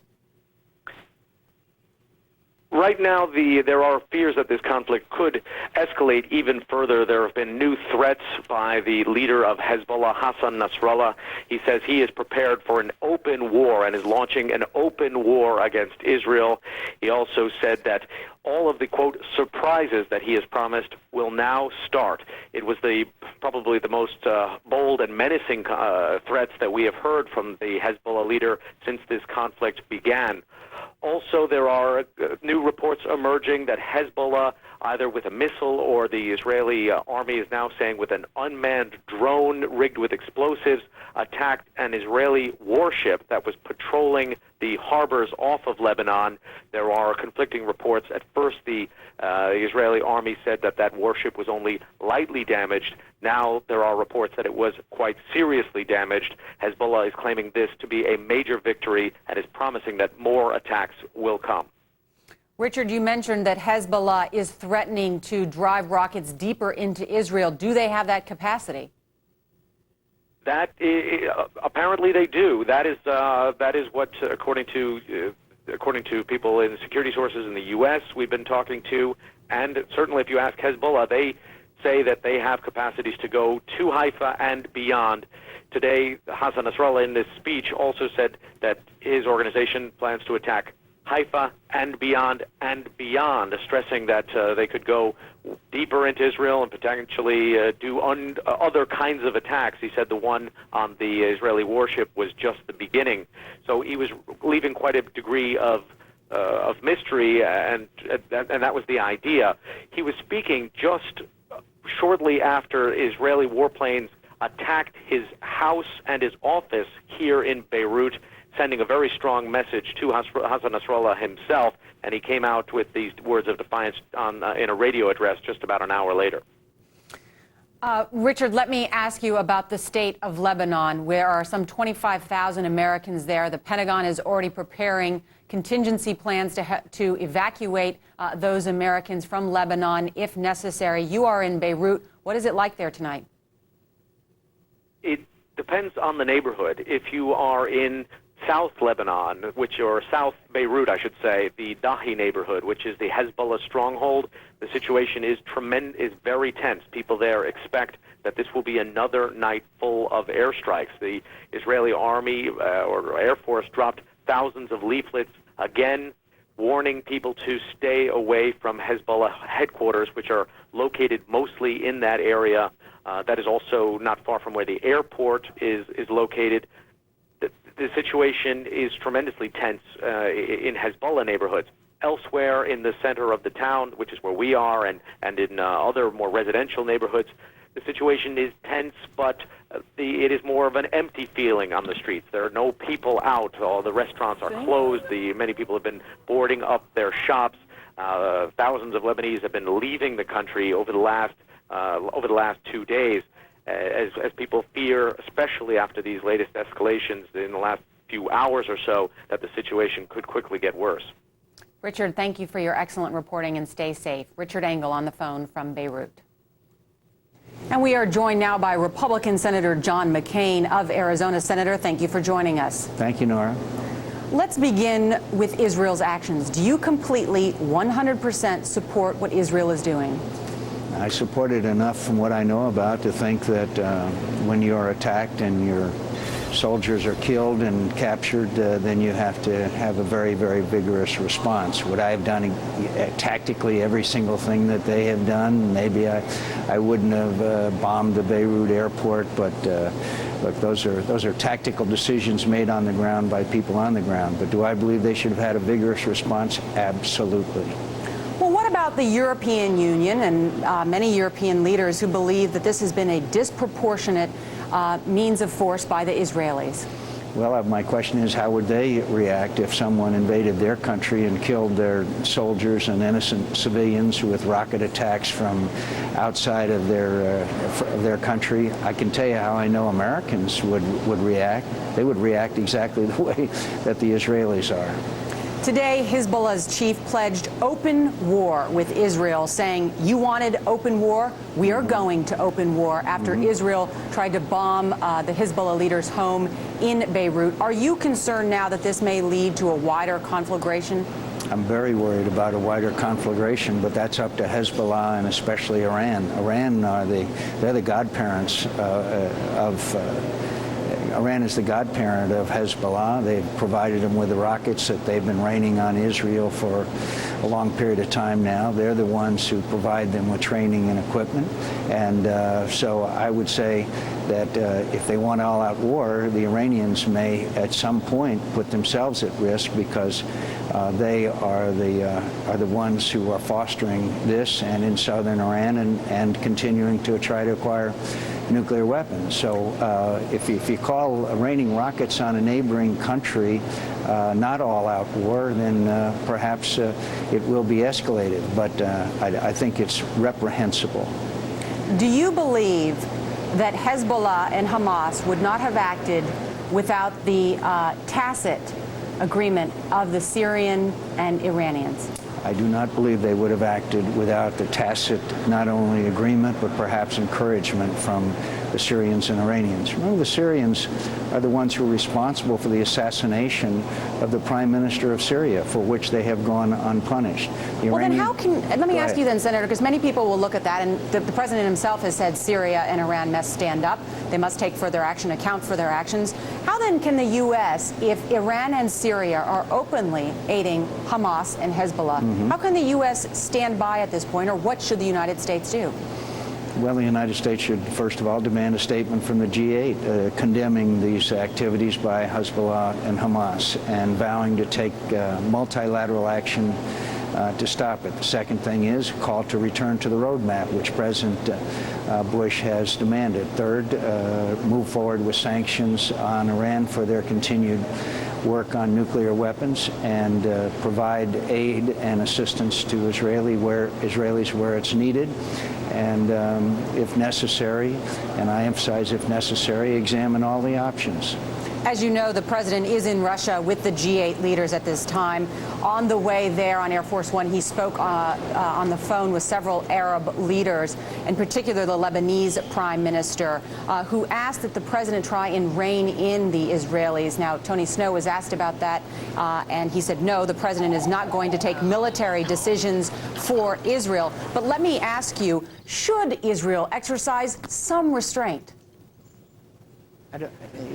Shouldn't the question be, shouldn't Hezbollah and Hamas exercise restraint? They're the ones who initiated this. Shouldn't they be the ones that say, okay, we'll stop launching rockets, we'll stop killing and capturing Israelis, and then we can sit down and have a roadmap for peace? Why is it that the Israelis are somehow the ones to be reined in? Shouldn't we rein in those who initiated these attacks? It's a good question. It's a good question. Let me ask you about the involvement of the Bush administration. Secretary of State Condoleezza Rice has not been to Israel or the Palestinian territories since November. President Bush today spoke with Arab leaders, but he did not speak with Ehud Olmert. Let me ask you, should the Bush administration appoint someone like former Secretary of State Colin Powell, James Banker? Do we need a high-level envoy to the region? Well, I think that would probably be helpful, but I'd remind you, we've had high-level envoys to the region for a long period of time, and we had Yasser Arafat to Camp David and made him the best possible offer the Palestinians would ever get, and that was rejected.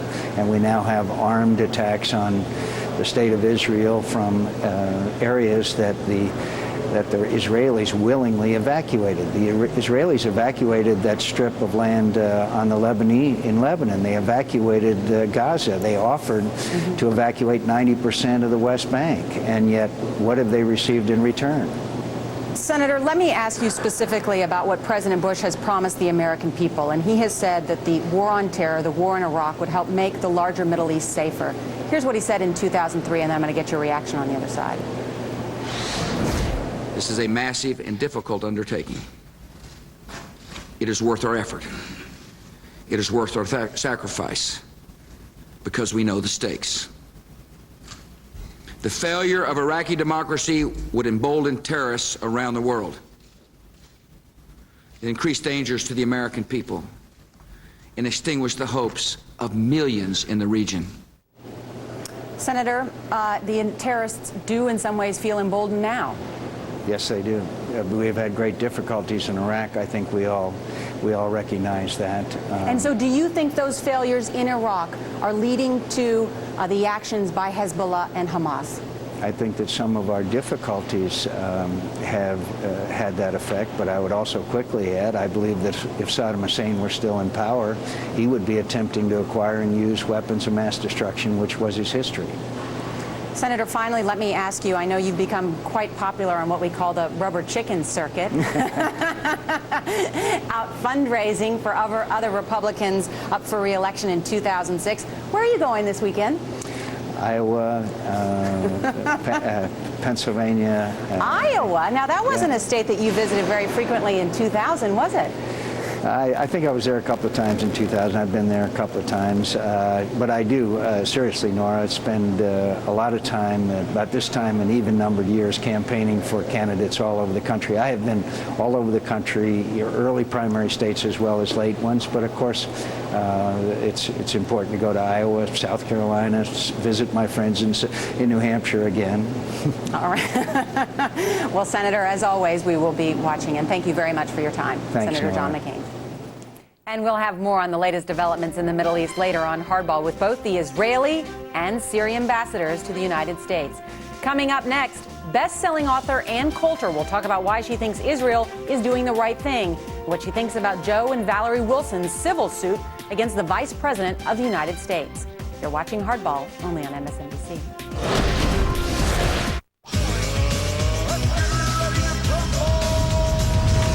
Introducing Kraft Natural Cheese Crumbles. The Crumbelievable. Intense nuggets of real Kraft cheese crumbled right off the block. Good. They're Crumbelievable. Why do I like working here? I'm part of something big. I'm part of the future. I bring people together and send smiles, literally. Michael's my son. We have a good time together. Michael thinks my job is pretty cool. But what I like the most is that Verizon Wireless works as hard for me as I do for our customers. Through our tuition reimbursement program, I earn my certification.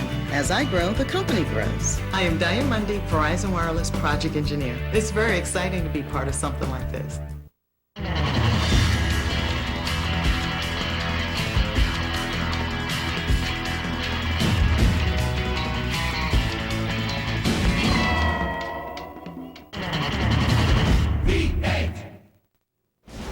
Coming up, best-selling author Ann Coulter on President Bush's handling of the Middle East, the Wilsons suing Vice President Cheney, and the Democrats fighting for control of Congress when Hardball returns.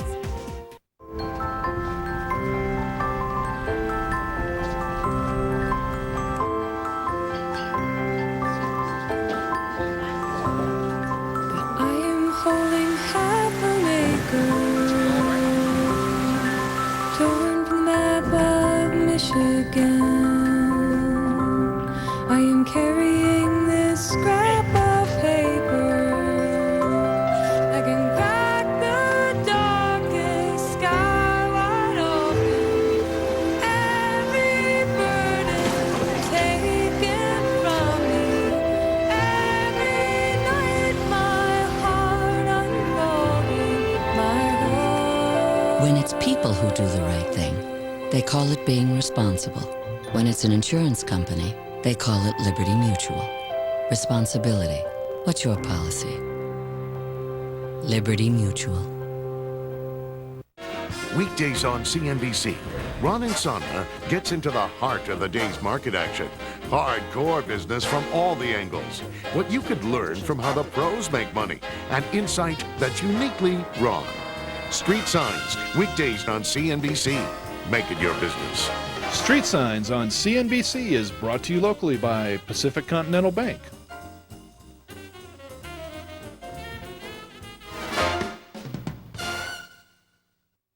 Can an odor-free cream stand up to your back pain? You bet if it's Aspercream. Aspercream is clinically proven to knock out the pain with the maximum strength formula that's odor-free. Arthritis pain stopped? You bet if it's Aspercream. Now, changing your shape is as easy as drinking water with new Dexatrim Max 2O. It supercharges water. It curbs my appetite. It kickstarts my metabolism. For a healthy way to lose weight. Delicious new Dexatrim Max 2O. Max out your water.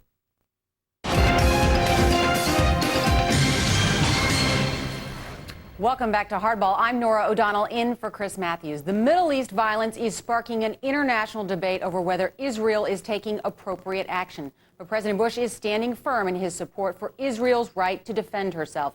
Ann Coulter is a best-selling author and conservative commentator. Her newest book is called Godless, The Church of Liberalism. Welcome, Ann. Great to be here, Nora. And let me begin by asking you about what's going on in Israel and Lebanon tonight. Major U.S. allies are saying that Israel may have gone too far. The last time Condi Rice was in the region was in November. President Bush today spoke on the phone with Arab leaders, but not the Israeli prime minister. Is this administration doing enough? I think so, though I do want to say before you ask me any technical in-depth questions, when I'm on book tour, I'm a little behind on catching up on the news beyond the headlines. But yeah, I mean, this is very Reagan-esque what Israel is doing. I completely support it. They took 2 Israeli soldiers, and you have peace through strength. Generally, the liberal idea is to be nice to your enemies, punish your friends. No, I think you should punish your enemies and be nice to your friends. Peace through strength, but as you know, the Europeans are saying that Israel perhaps has gone too far. Senator John Warner, the Republican chairman of the Armed Services Committee, is concerned, talking to the, sending a letter to the President of the United States, urging restraint. And even Dennis Ross, who I know you know, says that disengagement by this administration is in part the reason that's brought us to this. Has the U.S. ignored, and this president ignored, the problem festering for a while there? It's been festering long before Bush came in. And in fact, there was something said in the last segment about whether the war in Iraq has emboldened Hamas and Hezbollah. And I think it would be difficult to make that case. It's not like They were gentle little lambs before that damn Bush went into Iraq. It's not like we needed to, everything was peaceful and, don't upset that apple cart. This has been a problem for a long time, and we do support Israel. But you acknowledge that Iran and Syria are clearly taking advantage of what's going on in Iraq and decided to act with Hezbollah and Hamas in order to kidnap soldiers and provoke Israel, if you will. I don't know. Like I say, there was a lot going on long before the war in Iraq. This has not been a day at the beach. I don't see this as some shocking new development that Syria and Lebanon and Hezbollah and Hamas oppose Israel. That's been true pretty much since Israel has been there. And the way Israel has survived until now is by fighting back. You talked about the war in Iraq. The polls show that it is going to be the #1 issue for voters in the November midterm elections. The Democrats have out a new web video in which Republicans say they are outraged by this new Democratic ad on the internet, which they were using for fundraiser. They have since taken that fundraising button. Shows flag-draped coffins of U.S. The Democrats say this is legitimate to show that men and women are coming home in this way. What's wrong with that? I think it's about one step above what the terrorists do, showing the bodies hanging when they're dead. I mean, there's no reason to be exploiting the deaths like this. If they want to run the numbers, that's fine. But I think there's a lot more to say about this ad. I mean, that I think is somewhat serious on the more comical areas. They keep talking about a new direction, and then all we see is pictures of Bill Clinton.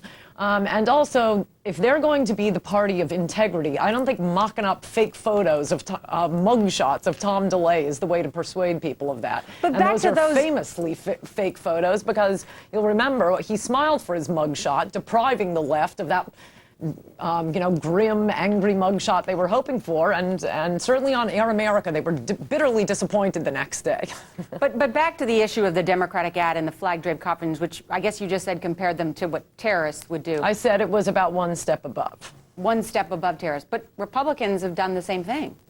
Well, I'm against it then. I don't know in what context or what it was. Well, the president used, in fact, a flag-draped coffin, and we have video of that, in the 2004 campaign, which was right after the 9/11 attacks. So that is equally as egregious? I haven't seen it, so I can't really comment, but I've seen the Democrat ad, and I don't like it. Are the Republicans headed for a complete disaster in November? We just had a new poll out today that shows essentially the same thing, that in the congressional matchup, that Republicans are more than 10 points behind the Democrats, and they may retake the House. Well, they ought to be. This should be the Democrats' big year. This should be their 1994 revolution.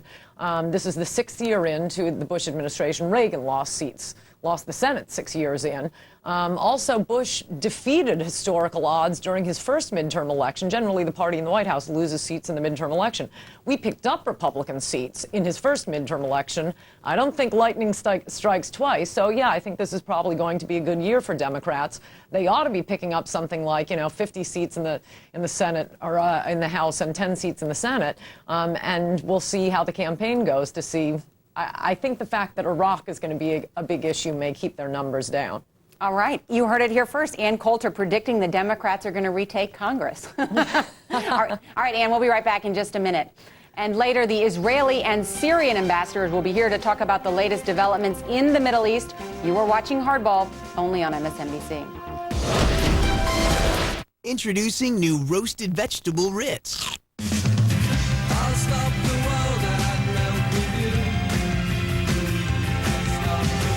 You've seen the difference and it's getting better. That flaky, buttery, melt-in-your-mouth Ritz taste. Now with real vegetables, roasted right in. I'll stop the world and melt with you. New roasted vegetable Ritz. Ritz it up. Are you one of the millions of people who think you just can't learn a second language? The problem isn't that you can't learn. It's that you've been using the wrong method. Well, thanks to our breakthrough software called Rosetta Stone, learning a new language is now incredibly easy and a whole lot faster. I've probably learned more in the first 2 weeks than I have in months of taking formal classes. Unlike traditional methods that require hours of tedious translation and memorization, with Rosetta Stone, you're actively engaged in each lesson. From the very beginning, you'll see real-life images and hear native speakers. El caballo está saltando.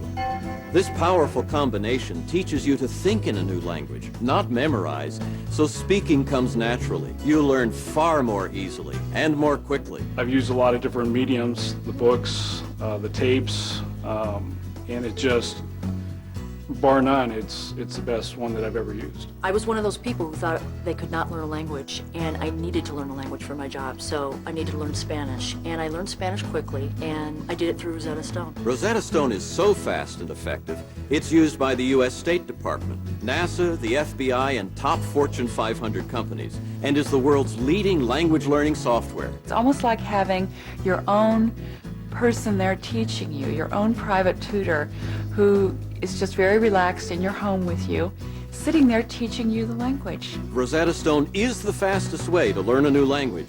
And to prove it, we'll send you our amazing demo CD absolutely free when you call. There's no obligation to buy.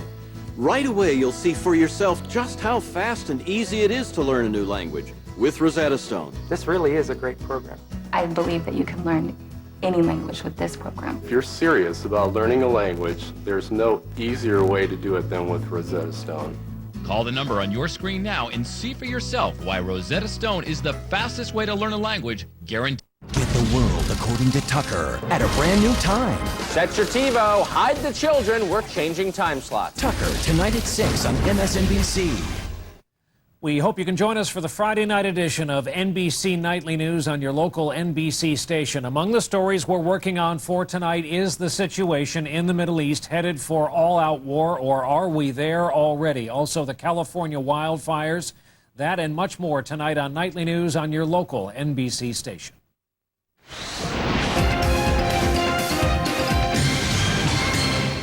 Joe and I have filed this action with heavy hearts, but with a renewed sense of purpose. I would much rather be continuing my career as a public servant than be a plaintiff in a lawsuit. But I feel strongly. Welcome back to Hardball. That was former CIA operative Valerie Plame Wilson today talking about the lawsuit she and husband Joe Wilson filed against Vice President Cheney, Scooter Libby, Karl Rove, and other Bush administration officials. And we are back with best-selling author Ann Coulter.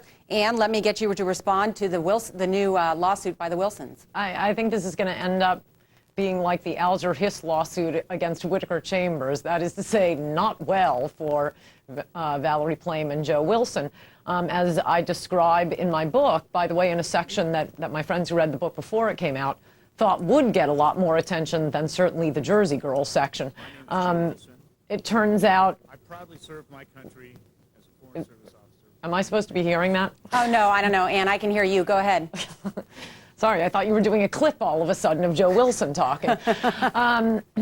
And that is when Patrick Fitzgerald, the independent counsel, made his announcement of the one indictment. It was not for the Intelligence Identities Protection Act. In fact, he went out of his way. It was a perjury in charge against Scooter Libby. He went out of his way to avoid using the word covert. And moreover, what he said about Valerie Plame's employment being classified would only be relevant under a completely different law. Well, so Ann, let me challenge basically you. Indicated that she was not covert. The law certainly reads that she is not covert.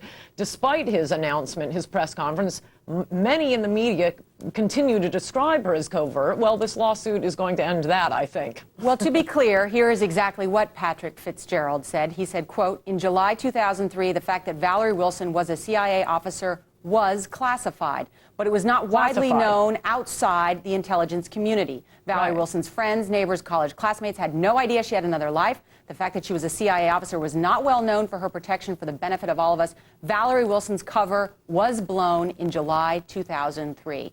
He says it was classified. Her cover was blown. That's what I just said. He said it was classified, not covert. What's the difference? And he also went on to say, because that would only be relevant, as he also said in that press conference. But Ann, what's the difference? What's the difference? One, it's against the law to disclose the identity of a covert agent. And as he said in that press conference, it is not against the law to disclose merely the fact that it's classified. He says we don't have an Official Secrets Act. He was comparing it to Great Britain. We don't have something like that. But Patrick Fitzgerald says her cover was blown. She said today they made this decision. He was hopping mad, and the fact that this is a prosecutor who would indict a ham sandwich and didn't indict anyone for revealing her name really proves the point. You helped Paula Jones in her sexual harassment suit about President Clinton, which led to some very nasty discovery, if you will, and embarrassing details for President Clinton. Could this be the same now for Vice President Cheney if, in fact, the district court judge allows this to go forward, this civil suit? No, has he been molesting someone in the Oval Office? No, I don't see that at all. I think it's going to be the reverse. Now we're going to get an official court ruling stating what I am now arguing to you, that Valerie Plame was not covert. Let me ask you, Anne, about another controversial section in your book called Godless, and that is about what you call the Jersey Girls, in which you accuse the 9/11 widows of essentially enjoying their husband's death. Do you regret that now? No. And why not? No, you can. We can get through this interview faster. I regret nothing I wrote in that book. I think it's a fine book. But no, in fact, to the contrary. Yeah. Oh, and by the way, if I could just mention on the prediction thing, and this is relevant to my answer here, I did not technically make a prediction, Nora. I don't make predictions about how people will vote because you never get credit when you're right, and they always remember when you're wrong. I'm just saying in the grand sweep of history, this ought to be the Democrats' year, but I'm not like Michael Barone. I haven't gone to each district. I don't know how the elections are going. And I think this is something that's going to hurt the Democrats, which my Jersey Girls section and the press they got on it. And I think the reason Democrats are squealing so loudly about it is that they have been deprived of this ability to send forth victims to make their cases for them. You know, send up somebody we can fight back with full bore. Well, and some would argue that your soulmate, Bill O'Reilly, on Fox. Okay, now you're just insulting me, Nora. Oh, so you don't like Bill O'Reilly? I love Bill O'Reilly, but he's been viciously attacking me. He has, and you know, and so we got those made up into full screens for you. He says what you said about the 9/11 widows was brutal. To say something like that. He says it sounds awful, and in order to say that to specific people, you're going to have to prove it. And that's only Peter King. Coulter's comments about the widows went beyond the pale of limits about decency. Okay, yeah, I've heard it all. On O'Reilly, he's just bitter because he kept saying, I end this issue. I did it first. Well, okay. But you, congratulations to you admit that it was cruel, and you don't want to be cruel. No, I don't at all. I don't think it's at all cruel. I think it's cruel to be. Yeah, when I'm wrong, I admit I'm wrong. I think it's cruel to be foisting a 9/11 commission on the nation, making terrorist attacks more likely by turning it into a Clinton whitewash committee. I think it's cruel to be endorsing John Kerry for president in the middle of a war on terrorism, the guy who voted for funding the troops before voting against it. I think it's cruel to be going around claiming the president of the United States is responsible for these women's husbands' death. I think that's cruel because that's going to put a lot of other women at risk for becoming widows. And there are a lot of 9/11 widows out there, Nora, and I'm hearing from a lot of them who think I wasn't harsh enough. And then finally, I have to ask you, because we did, in fact, dig up some old pictures of you from 10 years ago. I was on MSNBC the first day, so I just want to say MSNBC is responsible for unleashing me on America. Well, MSNBC is 10 years old today. Anything you want to say? Happy anniversary. You look good there, Anne. Your hair's a little bit shorter. A little bit blonder, too. I got my best. Yeah, I lived in Washington then. All right, Anne, thanks very much. We appreciate it. Thank you. Take care. And up next, can the violence in the Middle East end, or is this spiraling into an all-out war? I'll ask the ambassadors from Israel and Syria. You're watching Hardball, only on MSNBC. When you need to send someone money in a hurry, Western Union offers you the Gold Card Rewards program. It quickly pulls your information, saving you time and paperwork. Ah, your brother Scotty. For every story, Western Union. V8 presents V-Fusion. If you think getting a full serving of fruits and a full serving of vegetables into a single juice is amazing, wait until you taste it. New V8 V-Fusion Juice. Don't just live, thrive. I'm thinking of a number between 450 and 850. Do you know what it is? It's my credit score, and it happens to be 720. The higher my credit score, the better chance I have of saving a lot of money. Do you know your credit score? Do you know what's in your credit report? You can find out right now at freecreditreport.com. You can even print it out if you want to. How much easier could it get? Log on to freecreditreport.com. That's freecreditreport.com. Free credit report offer applies with enrollment in Triple Advantage. Get home delivery of the New York Times, now in more U.S. locations than ever before. It tells me in depth what I want to know. Even if you don't live in New York, I think it's great to get the New York Times. Get home delivery of the New York Times at 50% off. Call 1-800-988-6400. It gives you the national perspective. They're worldwide, really. Science time, arts and leisure. The sports. I clip articles, I clip recipes. It's just a useful tool. Make your day richer with the New York Times. Get home delivery at 50% off, as low as $2.50 a week. The New York Times really tries to get at the truth. I respect the Times. It's aerobics for the brain. Sort of the how to, when to, where to. I started reading the New York Times when I was 7 years old. It's part of my family tradition. It's concise, it's evocative. It makes me feel like I'm in the know. Get home delivery at 50% off for 12 weeks, as low as $2.50 a week. I feel like there's a broader scope. It's fun to read. It helps keep me inspired. Now get home delivery in even more U.S. locations. Call 1-800-988-6400 for the New York Times at 50% off. There's the Times and there's Ever get the feeling your advertising is reaching the wrong people? Comcast Spotlight can help. With dozens of networks to choose from, you can run your message only on the shows your customers are watching. You can even target your message geographically to reach your customers where they live. Comcast Spotlight. TV advertising without the waste. For more information, call our Portland office. For $100,000, your cash rhyme. I'm a sci-fi comedy, and I rhyme with snack to the future. Begin. Snack to the future. Quack to the future. Grack to the future.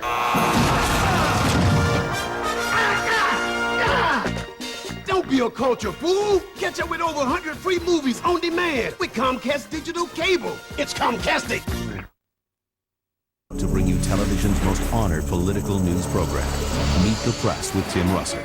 Now every Sunday at 10, right here on MSNBC. I'm Margaret Brennan with your CNBC Market Wrap. More big losses as fighting in the Middle East pushes oil prices to a new record high. It was another triple-digit loss for the Dow, with the blue chip average falling almost 107 points. The S&P 500 dropping 6, the Nasdaq falling by 16. Oil closing at another record high of $77.03 a barrel. New York trading gaining 33 cents on the day. Crude had traded as high as $78.40 a barrel earlier in the session. Meantime, an OPEC statement says there's still plenty of oil available. Consumers cut spending last month and retail sales fell unexpectedly 0.1%. Economists say they had predicted an increase in sales.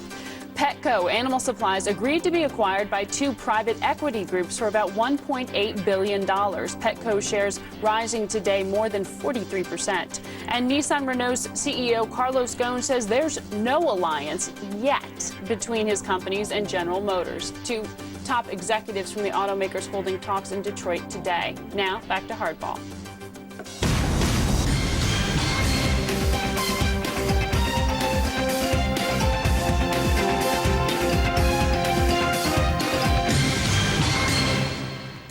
Welcome back to Hardball. The White House said today that President Bush would not press Israel to halt its military operation. This after the president received a request to do so from the Lebanese prime minister. Joining me now is Israeli ambassador to the United States, Danny Elian. Ambassador, thank you for joining us. Hi, Nora. Let me ask you first about Hezbollah's chief today has pledged open war on Israel. Are you prepared for that? Well, what else is new, Nora? They have pledged war for many years. The provocation of last week was quite evident. They are using everything in their availability to try and fight and promote their extreme agenda. They use terrorism all over. By the way, this is not the first time. They are responsible still from the 1982 for killing of more than 250 Americans. It was Hezbollah doing. So by saying they are in a total war, it's just a statement of the obvious. They have been doing it all along, and I think it's important. And you have seen what the response of President Bush was to the request by the Lebanese. It is obvious that we have to win this war, and to win this war, it means to neutralize Hezbollah so they will not be able to act, to do terrorism anymore, and to free Lebanon. Ambassador, how do you react to the fact that the president is in some ways standing alone at the G8 summit, that other European allies have harshly criticized Israel's response? I'm not sure he's standing alone, Nora, because we hear different things privately. Tomorrow, of course, there will be the G8 summit and a statement will come out. I think it is important of a unified position by the international community, singling out Syria and Iran, which are behind the scenes. And the Syrian irresponsibility is quite obvious. People are talking about the danger of escalation. I do not see an escalation because the Syrians and the Iranians will fight, but till the last Lebanese drop. They fight on Lebanese expense. And about the Syrians, Nora, I would like to ask, they have ostracized themselves from the international community. They are not behaving in the norms of any normal party. The reason that I have to sit here and not with you is because the Syrian ambassador will not sit with me, and I would like you to ask him, why would he not sit with me in the same studio as I'm willing to sit with him? So well, in fact, we're going to talk to him in just a minute, Ambassador, and so we'll get him to respond to that. But first, let me ask you specifically. We have now the Republican chairman of the Senate Armed Services Committee warning the administration to think very carefully about how Israel's quote-unquote extraordinary reaction could affect our operations in Iraq and our joint diplomatic efforts. There is concern, do you acknowledge, about the reaction of Israel, that it may have been too much? No, I think what I hear from all across the board in Congress and beyond in the American public opinion, they do understand what we have to do to defend ourselves, but also they see it as part and parcel with the U.S.-led effort to win the war on global terror. What's happening in Iraq, what's happening in Lebanon is a war, a terror war, and we do have now obvious adversaries which instigate it. It's in Damascus, it's in Tehran, and they use their proxies, Hamas, Hezbollah, Al-Qaeda, or what have you. We have to win this war, otherwise the entire globe will be at the mercy of such murderers that sit in Damascus and in Tehran. And I think all of us understand that the chips are down, we have to win, and we will win. All right, thank you, Ambassador Daniel Elion. And we're joined now by the Syrian ambassador that we just heard Mr. Elion talking about. His name is Imad Mustafa. Let me begin by asking that. Why won't you sit down in this room with me? You're just steps away with the Israeli ambassador. Well, look, let's not trivialize the issues. Israel is right now involved in killing tens of civilians in Lebanon, children, women, destroying Lebanon for the second time in the past 2 decades. Criminal atrocities are happening today in Lebanon. And the discussion is whether I would sit or would not sit in a room with an ambassador. For God's sake, people are being killed today in Lebanon. Well, Lebanon that's exactly the point, Ambassador. Lebanon is being burned. Ambassador, may I? Of course. That's exactly the point, that people are being killed, and that 2 men who are charged by their countries to be ambassadors to the United States, who are to be diplomats, cannot sit in the room together here with a journalist? What's wrong? Look. Of course, I'll tell you exactly what's wrong. In the past 5 years, Syria, you should know this if you don't know this, and the American people should hear this. Syria has invited Israel time and again to re-engage in a peace process, leading towards ending the occupation. The occupation is the mother of all evils in the Middle East. Israel has to understand this. At one point in its history, Israel must end its occupation. Enough for us. And how are the actions by Hamas and Hezbollah going to further that goal? Look, the issue is the following. For the past 50 years, every possible means we entered into peace talks with Israel. We've done everything possible to try to convince the Israelis to end their occupation, allow us to live like decent human beings, like every nation in the earth. What is happening is the Israelis who actually implement a state terror policy, terrorizing us. They have been continuously terrorizing us for the past half century. They are doing right now this to the Lebanese civilians, and they will continue to do this unless the United States will take a historic stand and will tell Israel, enough is enough, enough with bloodshed, enough with your using your military superiority to terrorize the Arab states, and let us have a comprehensive peace. These are the issues. The issue is not who sits with who in which room. The issue is now while we are talking and while we are discussing should we or shouldn't we sit in a room, Hezbollah yesterday, Hezbollah said we want to negotiate the release of our prisoners, the Lebanese prisoners and the Palestinian prisoners with the Israelis. They have done this before. It is well known to everybody under the sun that there has been a negotiation before. 9,000 prisoners are taken by the Ambassador, Israelis. Syria was denounced today at the United Nations once again by Ambassador Bolton, following up on the comments of President Bush yesterday, saying that Syria provides safe haven to the militant wing of Hamas and provides material support to Hezbollah, which also maintains an active presence in Syria. We talked about this yesterday. Yeah. Do you deny that Khalid Mashal lives in Damascus and that Syria is harboring the head of Hamas? You know what? Anyone who dares to oppose the Israeli occupation policies in the Middle East is immediately labeled as a terrorist. End of the discussion.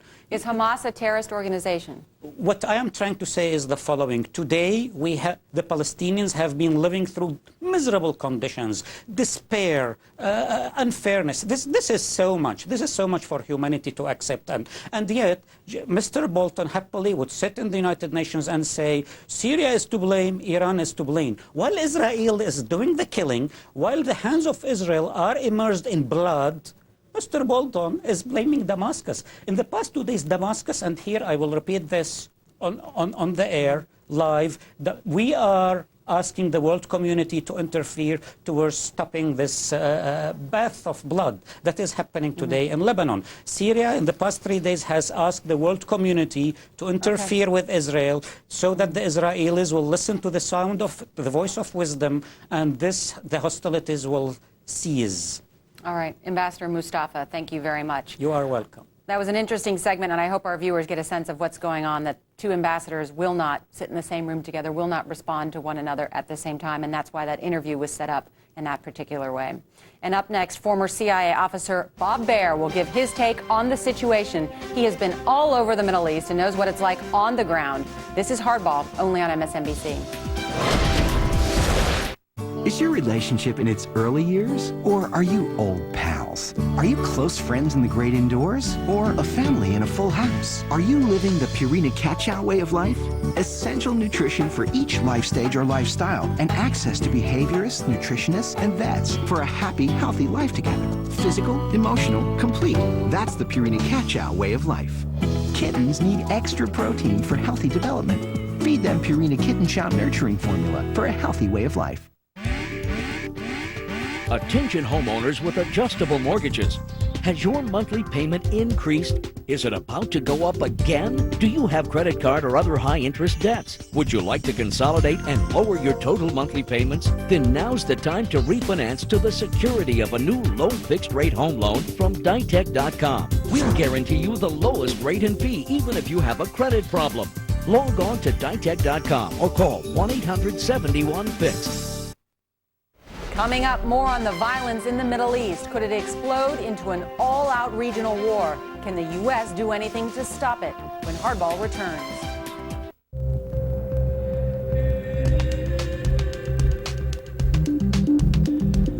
For design to be truly inspired, it must be more than just artful. It must perform beautifully too. Test drive the 298 horsepower Infiniti G35 sedan at the Infiniti Limited Engagement Summer Event. But don't wait too long. The Infiniti Limited Engagement ends July 31st. I was here before here had a name. As fields became farms, as grasslands became greens, and now as families become neighbors, till after their kids become parents, I'll be here. A natural gas well, one of Kerr-McGee's thousands, meeting energy demand in harmony with the land, with still more to explore. Work on that left hand. Thanks for the jest, Mom. Simple, everyday moments can be the perfect time to talk to your kids about not smoking, so you don't have to plan a big discussion. Look, there's a dragonfly on one of the rollers. Your leg? A little moment will do just fine. Talk to your kids about not smoking. Smoking cigarettes can hurt your game too. They'll listen. Don't worry, Dad. I won't. For conversation starters, log on to philipmorrisusa.com. Pure Dell. It's an uncomplicated approach to creating more loyal customers. With enterprise database solutions, you can scale as you grow, and they all run on new Dell PowerEdge servers, featuring the reliability of dual-core Intel Xeon processors, which makes everything easy to manage. So you spend less time minding your servers and more time minding the store. That's the direct path to success. That's pure Dell. Get the world according to Tucker at a brand new time. Set your TiVo, hide the children, we're changing time slots. Tucker, next on MSNBC. Tonight, 5 of American Idol's finalists are stopping by Scarborough Country to reveal huge Idol secrets never told before. Scarborough Country, MSNBC, tonight at 9.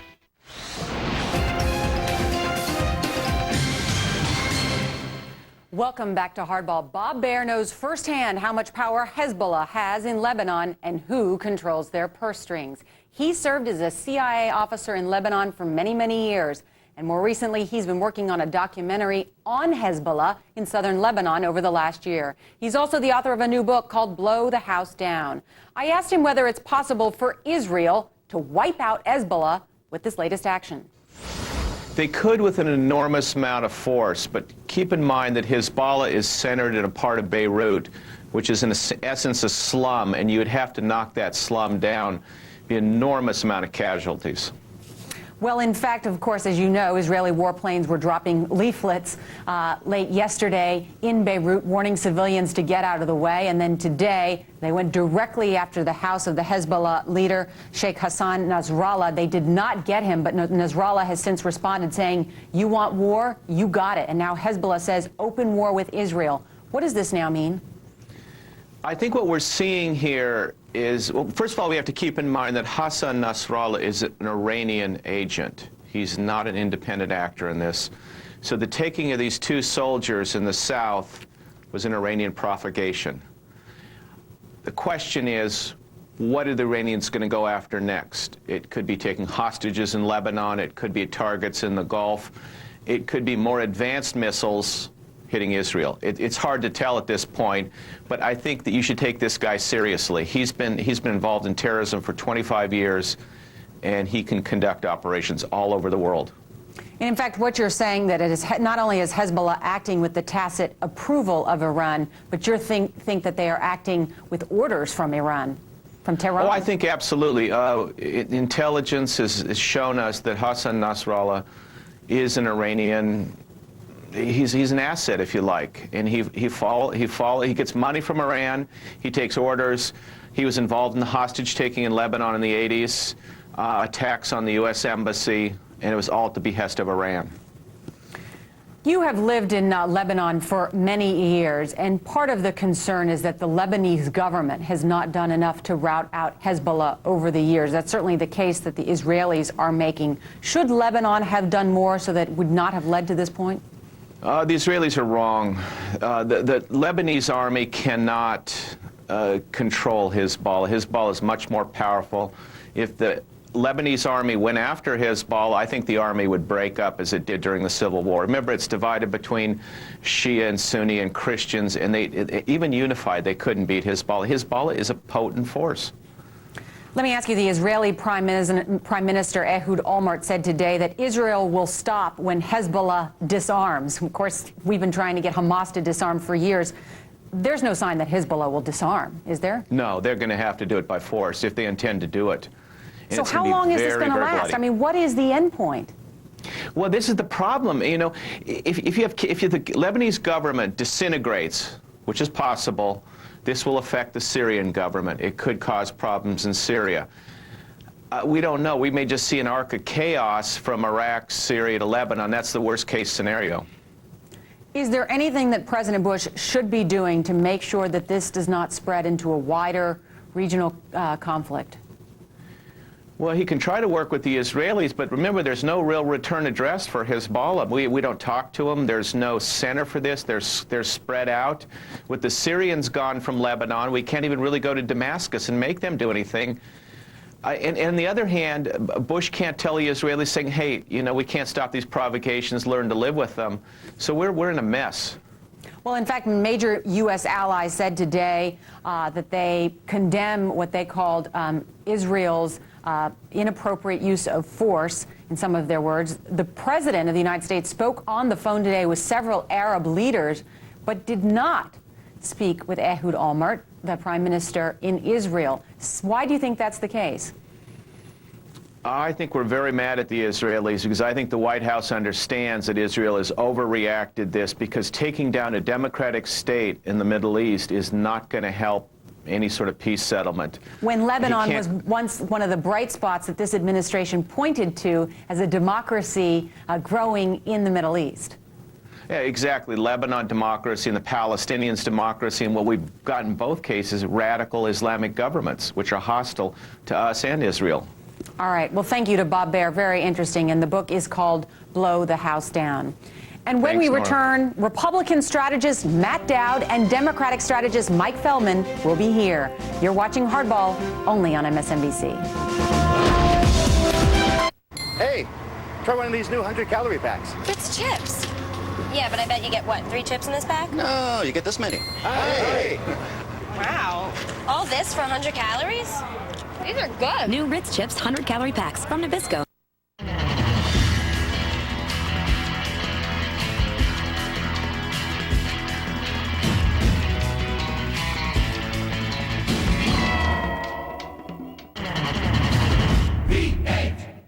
Hi, Richard Thalheimer here to share with you the number 5 reason Ionic Breeze is the most popular air purifier in America.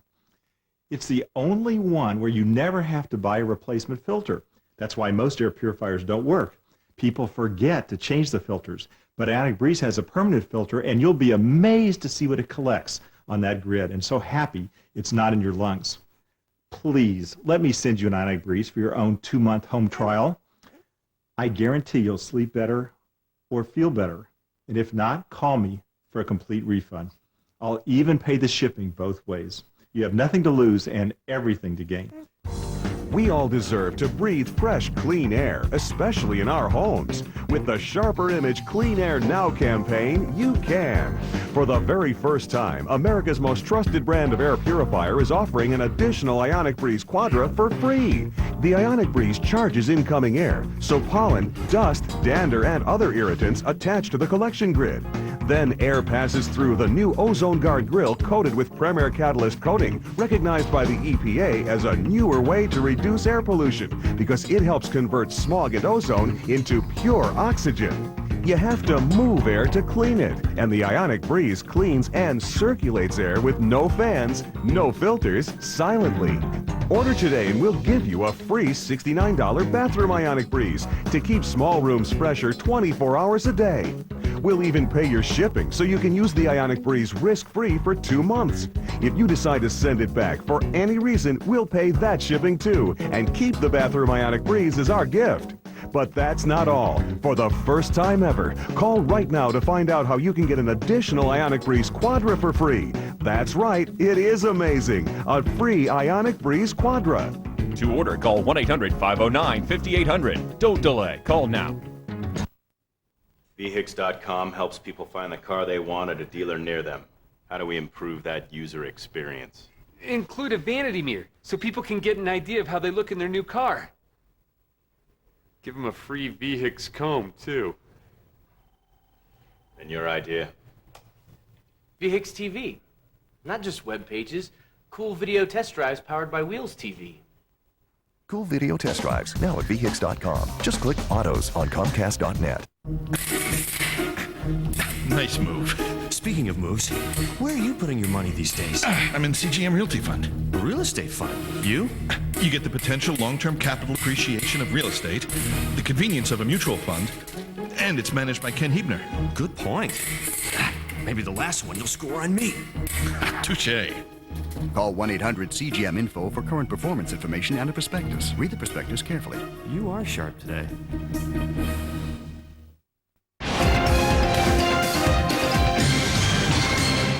Welcome back to Hardball. We are joined now by two of Washington's top strategists, Republican strategist Matt Dowd, who's actually in Austin, and Democratic strategist Mike Feldman. They're both co-founders of HotSoup.com. Let me first begin with a new AP poll out today that shows 68% of Americans disapprove of Congress's handling of its job. Just 27 approve. Matt, let me ask you, does that mean a very strong anti-incumbent mood and that Democrats may win back the House and Senate? Well, there is a change element out there, big time change element out there. People are frustrated with a lot of things. I think they're frustrated with both parties to a large degree, and I think Republican candidates for the Senate and the House, especially, are going to have to run very active, very concerted campaigns. It doesn't mean they're going to lose, but it's an environment that obviously isn't as friendly as it was in 2002. Mike, the argument's been made that the Democrats, the environment exists for them, but they still don't have a message, and they're making this more of a choice rather than a referendum on the president. They haven't been successful at making their argument. Well, people will be falling out of their chairs all over the country, but I'm going to agree with Matt and Ann Coulter tonight. This is the new hot soup. I know. It's a crazy new environment. No, but I do think Matt's right. The environment is ripe for change. Now, it's true that the issues are made case by case, district by district, but at this point it looks like Americans feel like the country's headed in the wrong direction, and they may take that out on the party in power. And quickly, what is HotSoup.com? HotSoup.com is an online community for issues, politics, sports, entertainment, everything you care about. It's a place where people like Matt and I and others out there can get together and actually have an informed debate about issues. And Matt, when does it launch? It launches in October, but people can go on HotSoup.com today, pre-register, which I think would be great for them to do. And I think people are really being engaged. It's people in Austin or Des Moines that can talk to people in Washington about things they care about. So I think it's a great forum, and they can go ahead and pre-register now, but it's live in October. Well, it's amazing because there's so much partisanship is sometimes chic in Washington, and these are two guys who used to fight tooth and nail against one each other and have now joined forces to try and bring people together. So thank you to Matt Dowd and Mike Feldman, and play hardball with us again Monday night. Right now, it is time for Tucker.